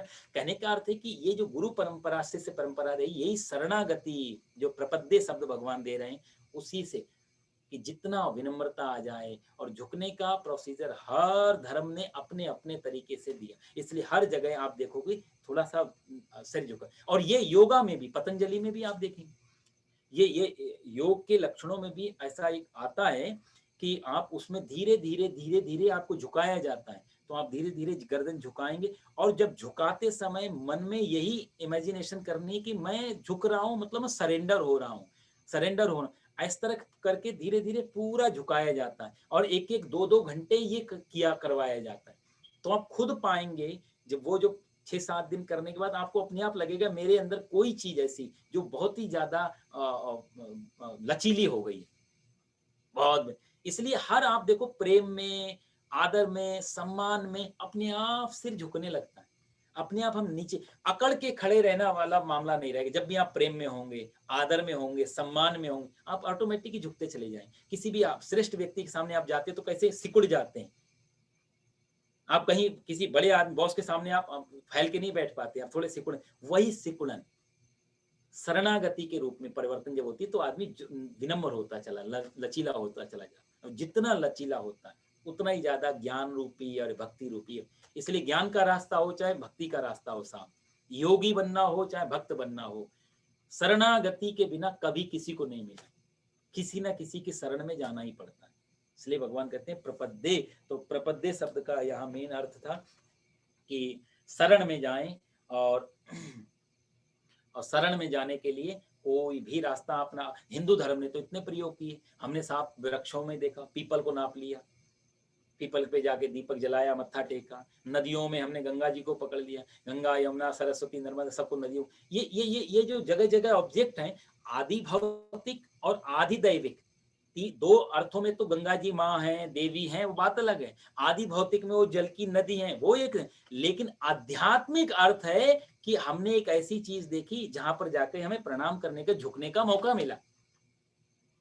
तो वृक्षों को हमने अपना झुकने के लिए एक ऑब्जेक्ट तैयार किया, हमने नदियों को तैयार किया, और पृथ्वी माता को समुद्र बसने देवी पर्वत स्तन मंडले विष्णु पत्नी नमस्तुभ्यम, मैं आपके ऊपर पैर रखने जा रहा हूं, मुझे क्षमा करना, मैं आपको प्रणाम करता हूं। हमने पृथ्वी को झुके। सूर्य, अब एक सूर्य हमें दिखाई देता है आकाश में, ये आदि भौतिक सूर्य है क्योंकि दिख रहा है, संसार का हिस्सा है, संसार का हिस्सा होने आदि भौतिक। एक सूर्य वो है जिससे कुंती माता ने प्रार्थना की थी और करण पैदा हुआ, वो आदि दैविक सूर्य था। वो ये सूर्य नहीं है, ये तो भट्टी है आग की। अक्सर लोग कथाओं पे भरोसा क्यों नहीं कर पाते? क्योंकि पूरी कथा का भाव ही मालूम नहीं होता। ये जो शरीर दिख रहा है ये सूर्य का स्थूल शरीर है। ये वो शरीर नहीं कि सूर्य सीधे नीचे आ गया, कुंती माता के पास बोला मैं, अरे सूर्य जरा सा है तो ऊपर नीचे हो जाए, टेम्परेचर बढ़ जाएगा, पृथ्वी जल जाएगी, वो सूर्य कैसे आएगा कुंती माता के पास? थोड़ा सा भी यदि डिसबैलेंस हो गया मामला तो पृथ्वी का हिसाब किताब बिगड़ जाएगा। तो वो जो कौन से सूर्य है, वो आदि दैविक सूर्य है। जो इस सूर्य में जो गर्मी है उसका जो सोर्स है वो आदि दैविक सूर्य, उसकी कृपा से कर्ण पैदा होता। और एक आध्यात्मिक सूर्य जहां से ये सब प्रकाश निकल रहा है, जो इसका भी प्रकाश पुंज है, जो इसका भी सोर्स है, वो अध्यात्म है। तो गंगा मैया पानी के रूप में तो है पर गंगा मैया पानी नहीं है। हनुमान जी बंदर के रूप में तो है पर हनुमान जी बंदर नहीं है, स्वरूप बंदर का है। ऐसे ही हम लोग इस शरीर में तो हैं। मेरा नाम शिवराम है, आपका नाम सुभाष जी है, आपका नाम, तो आप ना सुभाष जी हैं ना आप अभिषेक जी हैं। क्योंकि यदि आप सुभाष जी और अभिषेक जी हैं तो आप 100 साल पहले क्यों नहीं थे, और आने वाले 100 साल बाद क्या पता नहीं रहेंगे। तो इसका अर्थ ये कि हम इस मनुष्य के शरीर में तो हैं पर हम मनुष्य नहीं हैं और हम शरीर भी नहीं है। जैसे कि सूर्य इस लाल गोले के रूप में है पर सूर्य लाल गोला नहीं है। गंगा मैया पानी के रूप में है पर गंगा मैया पानी ही नहीं है, उनका एक आदि दैविक रूप भी है जिसकी हम लोग पूजा करते हैं। वो आदि दैविक रूप में पूजा करते हैं, आदि भौतिक शरीर में हम उसके स्नान करते हैं। तो ये दो दो तीन तीन धाराएं कटती हैं, आध्यात्मिक, आदि दैविक, आदि भौतिक। थोड़ा सा कठिन पड़ता है वेदांत में, तो हम लोग ज्यादातर आदि दैविक आदि भौतिक में नाचते रहते हैं, अध्यात्म की हमको ज्यादा पता नहीं होता है। तो हम मंदिर भी जाएंगे तो या तो मूर्ति देख लेंगे, आदि भौतिक सांसारिक चीजें देख लेंगे, बड़ा अच्छा मार्बल है, बहुत अच्छा स्वरूप है, और या फिर आदि दैविक, पीछे कौन है कि गणेश जी है, शिव पुत्र है आदि। और इनका क्या काम है? बोला ये हमारे काम को ठीक करते हैं, बाधा नहीं आने देते। तो हम कहें विघ्नेश्वराय वरदाय सुरप्रियाय, उतना तो हमारा आदि दैविक और आदि भौतिक से हमारा काम चल। तो आदि दैविक से हम आदि भौतिक चीजें मांग लेते हैं। कार चाहिए तो गए हम शंकर जी के पास, हे प्रभु कर्पूर गौरम करुणावतारम, तो वो आदि दैविक हो गए शंकर जी। और चीजें क्या मांग रहे हैं? कार मान लिया, तो आदि दैविक से आदि भौतिक मांग के चले आते हैं। गीता कहती है दोनों से अध्यात्म मांगे, दोनों से अध्यात्म निकालो, चाहे वो आदि दैविक हो चाहे आदि भौतिक हो। बड़ी अच्छी चर्चाएं हैं। तो यहाँ पर भगवान जो 5वां श्लोक दे रहे हैं, इससे कैसे निकलेगा उसके बारे में कहते हैं निर्माण मोह। निर्माण मोह, जहां पर कोई मान ना रह जाए। 5वां श्लोक, पहला लक्षण, पहला सूत्र, निर्माण। मान का अर्थ होता है, 2-3 अर्थ होते हैं मान के। एक होता है मान, एक होता है अभिमान। अभिमान तो गलत चीज है, बिल्कुल ही शुद्ध कहा तमोगुणी है। अभिमान का ये अर्थ हो जो हूं नहीं लेकिन फिर भी अपने आप को मान के चल रहा हूं, अभिमान है, झूठा, गलत, फॉल्स जानकारी अभिमान में ले जाती है। मान होता है थोड़ा शुद्ध, अच्छा, वो एक मान है। जैसे कि पैसे का घमंड हो गया या फिर कोई पद प्रतिष्ठा का घमंड, हम गलत करने लग गए, ये अभिमान हो गया। लेकिन हम परमात्मा की पूजा कर रहे हैं और बोले देखो मैं साहब 20 मालाएं जपता हूं, ये मान हो गया। अच्छा है, बुरा नहीं कर रहा है किसी का, लेकिन फिर भी मान तो है अंदर। आप देखो उस कथा में श्री भागवत में भगवान श्री कृष्ण गोपियों के साथ रासलीला खेल रहे हैं, गोपियों को अंदर अभिमान आया कि देखा तो हम जैसे नचाते हैं वैसे नाचते हैं, हम जैसा बोलते हैं वैसे करती है, तो हमारे बस में है। भगवान तुरंत राधा जी को लेके गायब हो जाते हैं। तो कथा में आगे राधा जी को कंधे पे बिठा के भगवान गायब हो गए, गोपियां रोने लगी। राधा जी को आगे जाके राधा जी को मान हुआ है, गोपियों को अभिमान हुआ, राधा जी को मान होता है कि देखो गोपियों को छोड़ाए पर मेरे को तो ले आए, इसका मतलब गोपियों से भी ज्यादा मेरे को प्रेम करते हैं। भगवान बोले ये मान और अभिमान ये दोनों चीजें नहीं चाहिए। राधा जी कहती कि मेरे से तो चला नहीं जाता, जरा आप मेरे को कंधे पे बैठा लो वापस। भगवान बोले बैठो। भगवान जैसी राधा जी झुकी आगे को, भगवान तुरंत वहां से भी अंतर ध्यान हो गए। अब राधा जी भी रोने लगी, वापस गोपियां मिलती हैं। गोपियों ने बोला आपको भी छोड़ गए? तो राधा जी ने वही कहा कि जो गलती आपने की वही गलती मेरे से हो गई। गलतियां दोनों हैं, आपको अभिमान था, मेरे को मान था। मान थोड़ा शुद्ध होता है, अभिमान अशुद्ध होता है, पर दोनों चीजें परमात्मा से दूर कर देते हैं। और जब दोनों चीजें गल गई, गोपी गीत गाया है, ये 19 श्लोक का श्रीमद् भागवत में जो गोपी गीत है बड़ा सुनने लग गया।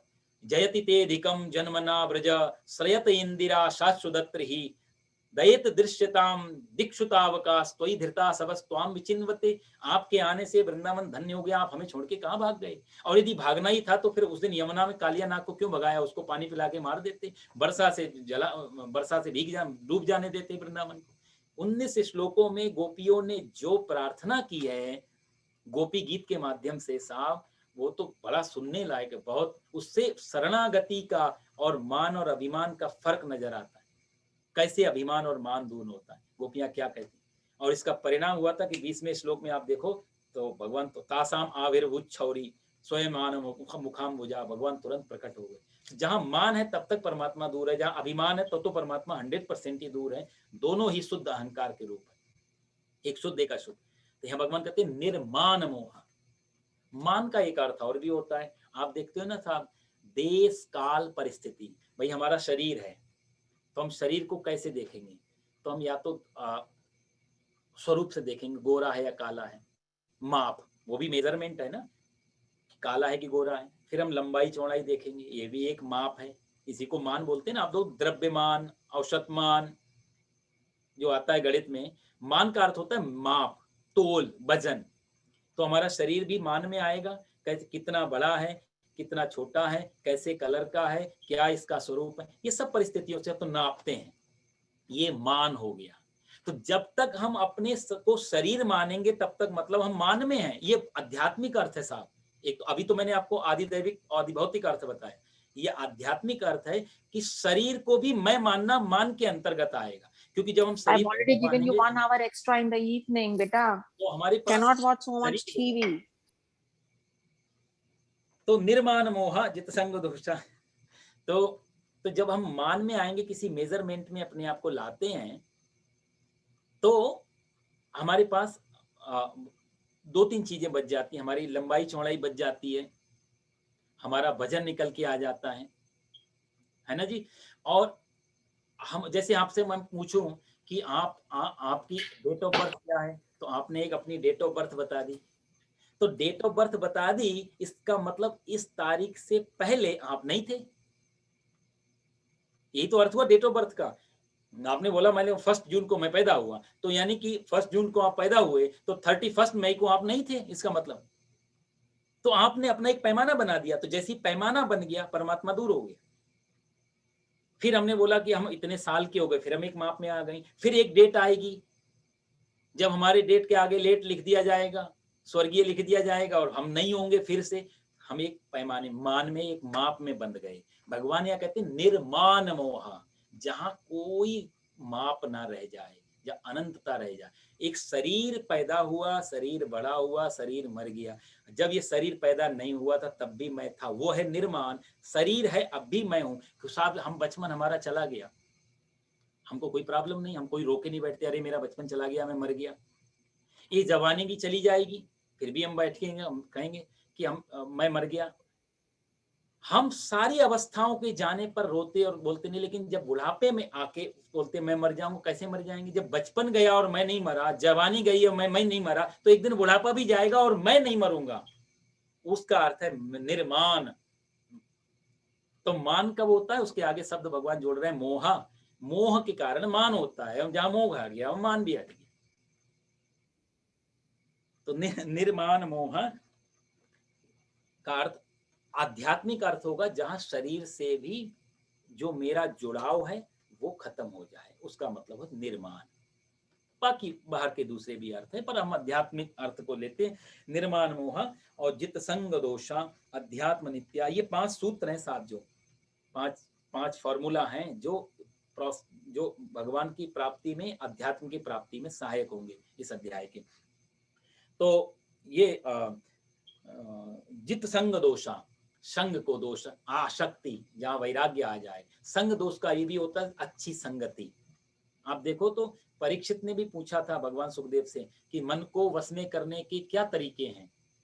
जब भी माला लेके बैठते हैं, मंदिर में बैठते हैं, अच्छा काम करने बैठते हैं, मन तो लगता नहीं। तो कुछ ऐसे बेसिक रूल हैं जिनको फॉलो करके धीरे धीरे मन को वश में ले आए। तो सुखदेव जी ने बेसिक चीजों को भी बताया था। 4 चीजें वहां सुखदेव जी ने बताई। जितासनो, जितश्वासो, जितसंगो, जितेंद्रिया। जितासनो बोलते हैं ज्यादा से ज्यादा एक आसन पर बैठने का अभ्यास करना चाहिए, इससे धीरे धीरे मन बस में। क्योंकि जब भी आप एक आसन पे बैठेंगे, मन तत्काल 2-4-5 मिनट में कहेगा करवट बदलो, हाथ बदलो, पैर बदलो। ये तो कोशिश करनी चाहिए, शुरुआत प्रीवियस स्टेज के रूल है। जितासनो, जित श्वासो, श्वास को लंबा लें, लंबा रखें, लंबा छोड़ें श्वास पे, कि श्वास सबसे अंदर की चीज है, मन भी अंदर का चीज। तो जब श्वास पे थोड़ा कंट्रोल करना शुरू करेंगे, मन को कंट्रोल होना शुरू हो जाएगा। जित संगो, यहाँ भगवान भी कहते हैं, वहां सुखदेव जी भी कहते हैं, जित संगो, जितना हो सके अपना वातावरण, अपना संग वो थोड़ा बदलने का प्रयास करें। क्योंकि जैसा हो वे संग वैसा हो वे ढंग। संग और ढंग में कोई ज्यादा अंतर नहीं रह जाता।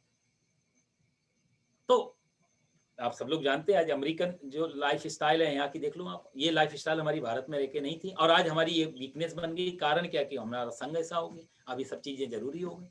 यही चीजें इंडिया में जरूरी नहीं रह जाती। अब वहां कहाँ घर घर में 2-2, 3-3 कारें खड़ी हैं, यहाँ तक नहीं आती लोगों को। लेकिन यहाँ छोटे से छोटा, बड़े से बड़ा आदमी, बेसिक चीज हो गई। डजन मैटर आपके पास BMW है या क्या कि टेस्ला है और कि कैमरी है, कार होना जरूरी है बस। इंडिया में आदमी ऑटो और इन सबसे काम चला लेता है। तो यहाँ जो बेसिक चीजें हैं वहां वाले हाई फाई में गिनी जाती। जित संगत दोषा, संगति है यहाँ की, मजबूरी है, चल रहे हैं। तो जित संग दोषा, तो जितासनो, जितस्वा, तो जित संगो जितेंद्रिया। उसके बाद चौथे नंबर पे भगवान कहते हैं जितेंद्रिया, जो इंद्रियां हैं इन सबको वश में करने का प्रयास करना चाहिए। तो यहाँ भगवान जित संगो, यहाँ संग के बारे में बता रहे हैं। और ये निर्माण मोह, मोह से रहित हो जाए, जित संग दोषा, आसक्ति से रहित हो जाए, अध्यात्म नित्या। तीसरा भगवान कहते अध्यात्म नित्या, जितना हो सके। नित्य का मतलब वैसे तो होता है लगातार, लेकिन जितना ज्यादा हो सके हर चीज में परमात्मा का, उस ईश्वर का, उस एग्जिस्टेंस का जो अस्तित्व है उसका अनुभव करना। अध्यात्म नित्या, ज्यादा से ज्यादा, ये एक उसका लक्षण है। क्योंकि सिर्फ मंदिर जाके ही भगवान नहीं, फिर जब कभी सामने कुछ भी दिखाई दे जाए, ऐसा कोई सुंदर, मान लिया हम पहाड़ देखा और पहाड़ देख के जो सुंदरता का अनुभव हुआ, मन तुरंत परमात्मा, कितना अच्छा तुमने संसार बनाया। सुंदर नदी देखी तो परमात्मा की याद आ जाए, सुंदर बगीचा देखा तो परमात्मा की याद। तो वो जो अध्यात्म नित्य है, ये इसके बेसिक नियम है। कुछ भी अच्छा दिखाई दे तुरंत परमात्मा को देखने लग जाए। जब अच्छे में परमात्मा दिखने लग जाएगा तो जो बुरा है उसमें भी हमारी, कहने मतलब उसमें जो नेगेटिविटी नहीं आई, कोई दोष नहीं आएगा। क्योंकि जो मालूम पड़ जाता है ये भोजन ही कल को विष्ठा बनने वाली है। तो जहां से ये विष्ठा कोई अपने आप नहीं आई है, ये सब वही जो सुगंधी है वही कल को बदबू बनेगी। साफ जो आज सुगंधी दे रही, कल को वही तो स्मेल बन जाए। जिसको हम भोजन को बोलते हैं वहां बड़ी सुगंध आ रही है, 2-4-5 दिन छोड़ दो, फिर वो इसी में से दुर्गंध आने लगती। तो इसका अर्थ क्या है कि जो बुरा है वो अच्छे के ही गर्भ से निकला हुआ है। बुरा स्वतंत्र नहीं है, हर जगह बुराई अच्छाई से निकल जाती है। ये जो गीता के जो अध्याय हैं आप, इनके पूर्वज कोई अलग अलग नहीं है, एक ही परिवार के, एक ही खानदान। ये कौरव पांडव दो चीजें नहीं है, सब के सब कौरव हैं साहब। ये हमारा भेद है, हम बोलते हैं एक तरफ कौरव एक तरफ पांडव। ये पांडव अलग नहीं, ये भी कौरव ही हैं, क्योंकि ये कौरव मतलब कुरुवंश, तो महाराज कुरु के ही ये बेटा बेटी हैं सब। तो पांडव अलग नहीं है, कौरव अलग नहीं है, सब एक ही। तो अच्छाई से ही बुराई निकलती है। जिस दिन ये पता लग जाए कि परमात्मा ही जन्म दे रहा है, तो उसी दिन पता लगे परमात्मा ही मृत्यु दे रहा है। दोनों चीजें एक साथ निकलती हैं। तो अध्यात्म नित्या, सदा परमात्मा की याद आए। विनिवृत्त कामा, और जहां पर विनिवृत्त कामा मतलब वह जहां पर वृत्ति, कामना, इच्छा। देखो साहब, हमारा पूरा जीवन, हमारी इच्छाएं जो है, असफल इच्छाएं जो पूरी नहीं हो पाई, उनको पूरा करने में निकल जाता है। वृत्ति कामा, हमारा जो जीवन है वृत्ति कामा, ये पूरा नहीं हुआ, इसको पूरा कर। अच्छा, जो पूरा हो जाता है उसको इग्नोर करते जाते हैं, जो पूरा नहीं होता उसको हम फोकस करके जाते हैं। सारा जीवन लगभग देखा इन्हीं सब। तो ये इच्छाएं एक नई खूंटी बना लेती, जो हैंगर होते हैं ना उस पे इच्छा। तो जो इच्छा पूरी होगी उसको हटा दिया, एक नई हैंगर तैयार कर लिया, उस पर अपनी इच्छा टांग दी कि अब इसको पूरा कर। तो नए नए लक्ष्य होते हैं इच्छाओं को पूरा करने में। अंतिम में पाते हैं कि इच्छाएं तो पूरी नहीं हुई, हम पूरे हो चुके। इच्छा पूरी नहीं होती है, हम पूरे हो जाते। इसलिए संतों ने कहा, किसी ने कहा कि मन भगवान महाराज जी शांत कैसे हो, शांति की बड़ी इच्छा है। तो संत ने कहा शांति की इच्छा मत करो, इच्छाओं को शांत करो, शांत हो जाओगे। इच्छा ही अशांति पैदा करती है, तो शांति की इच्छा भी तो अशांति में ले जाएगी साहब। तो विनिवृत्त कामा, भगवान कहते हैं वृत्ति कामा से संसार चल रहा है, दुनिया जी रही है, अशांत है, इसी विनिवृत्त, निवृत्त हो जाओ इच्छाओं से, कामनाएं को छोड़ दो। तो इसका उपाय क्या है? बोला उसका बेसिक जो नियम है वो यही है कि जितना हो सके मिनिमम चॉइस, कम से कम इच्छाएं रह जाएं। बहुत जरूरी है वो इच्छाएं रह जाएं। अब भूख लगी तो भोजन से भूख मिट जाती है, सामने जो भी मिल जाए उससे भोजन। चॉइस होगी और चॉइस पूरी नहीं होगी तो एक इच्छा को जन्म देगी और इच्छा अशांति में ले जाएगी। चाह चमारी चूहरी, सब नीचन की नीच, और तू तो पूर्ण ब्रह्म था, यदि चाह न होती बीच। परमात्मा और पुरुष के बीच में एक इच्छा ही तो है जो दोनों को अलग करके दीवार बन के खड़ी हुई है, वो नहीं हो तो सब कुछ ही। स्वामी शंकराचार्य जी इस मामले में बड़ी सुंदर बात कहते हैं, बालस्तावत क्रीड़ा सकता। भज गोविंदम में आप देखो, कहते हैं जब बच्चे थे तो खेलने की बड़ी इच्छा होती थी, क्रीड़ा, खेलने को मिले। तो कोई भी बच्चा पढ़ना नहीं चाहता, खेलना। बालस्तावत क्रीड़ा सकता, और तरुणीस्तावत तरुणी सकता, जवान हो गए तो पत्नी चाहिए। बालस्तावत क्रीड़ा सकता, तरुणीस्तावत तरुणी सकता, और वृद्धस्तावत चिंता सकता। और जब बूढ़े हो गए, बुढ़ापा आएगा तो चिंता सकता, चिंता में फंस जाएंगे, अब क्या होगा साहब, अब मेरा क्या होगा। तो परे ब्रह्मणि कोपी न सकता, कोई भी अवस्था में, कोई भी उम्र में भगवान की चिंता कोई नहीं कर रहा है, सब इन्हीं झंझटों में फंसे हुए। ये इच्छा, ये विनिवृत्त कामा, ये बहुत महत्वपूर्ण शब्द है। यहाँ पे कहते हैं ये निकल जाए, इच्छा ही अच्छी या बुरी, विनिवृत्त कामा। भरत जी से पूछा तुम्हें क्या चाहिए, तो भरत जी ने बोला कि मोक्ष चाहिए, पद चाहिए, धर्म चाहिए। भरत जी ने सबके लिए मना किया, अर्थ न धर्म न काम रुचि न गति न चहु निर्वाण। अर्थ भी नहीं चाहिए, पैसा क्या करूंगा, धर्म भी नहीं चाहिए, धर्म जैसी चीज को भी भरत जी छोड़ रहे हैं, क्योंकि आदिदैविक अर्थ में है।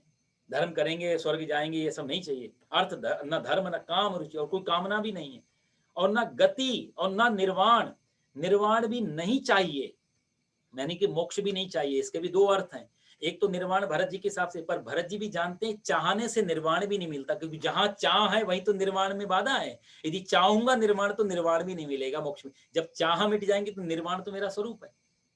इसलिए न गति न चाहूं निर्वाण, जन्म जन्म मोहि राम पर। जहां इच्छाएं हैं, जहां पर कामनाएं हैं, जहां पर वासनाएं हैं, तो वहीं पर ये सारा संसार शुरू होता है, और इच्छाएं पूरी नहीं होती हैं। हम ही लोग पूरे होते चले जाते हैं, बार बार ये गलतियां हमसे होती रहती हैं। ये दुनिया का सारा क्रम है साहब।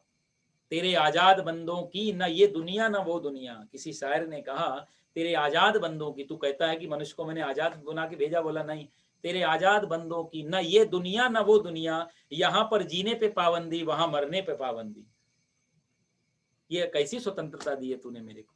विनिवृत्त कामाः द्वंद्वैर विमुक्ता, और पांचवा भगवान कहते हैं जो सुख और दुख रूपी जो द्वंद्व हैं, इनसे जो व्यक्ति विमुक्त हो जाता है, इनको जो छोड़ देता है, उनको ही गच्छन्ते मूढ़ाः, वो फिर कैसा हो जाता है, अमूढ़ाः, फिर मूड वाला मूड नहीं रह जाता। मूड का अर्थ मैं आपको बता चुका हूं, जहां मूर्ख भी नहीं होता, जहां सब कुछ जानते हुए भी अनजान। जैसे हमको मालूम है एक दिन मरेंगे, हमको मालूम है एक दिन बूढ़े हो जाएंगे, हमको मालूम है एक दिन सब खत्म, फिर भी हम जो लगे हुए हैं और फिर भी हम कहते हैं इंटेलिजेंट है, वो मूड शब्द है। जहां जानते हुए भी गलती करना, तो या तो जानना हमारी नॉलेज गलत है, या फिर हम जो कर रहे हैं वो गलत है। एक चीज तो गलत होगी, क्योंकि सही जान के हम गलत नहीं कर पाएंगे। चोर भी चोरी को सही ठहराने का प्रयास करता है अदालतों में, सब जगह, कि मैंने मजबूरी में चोरी की, भूखा था इसलिए चोरी की, मैं परिस्थिति खराब थी इसलिए चोरी की। चोरी कौन सा शौक से करता है? तो गलत को भी सही ठहराना तो होता है, क्योंकि हम गलत को गलत जान। तो गलत का किसी उसने बनाट शाह ने कहा था ना कि गलत को गलत जान लेना इतना पर्याप्त है। सिर्फ गलत को गलत जान लेना, false to know the false as a false is enough. सिर्फ गलत को गलत जान लेना ही पर्याप्त है। तो गलत को गलत जान के गलत हो ही नहीं पाएगा। तो यदि गलत हो रहा है, इसका मतलब गलत को गलत नहीं जान रहे या नहीं मान रहे, तो उसका अर्थ होता है मूढ़ा। वो मूड शब्द है। और एक संस्कृत का भी, इंग्लिश का भी शब्द है ना मूड, कि हमारा अभी मूड नहीं है, वो जाने, वो यही भगवान मूड, वही मूढ़ी में ही आता है।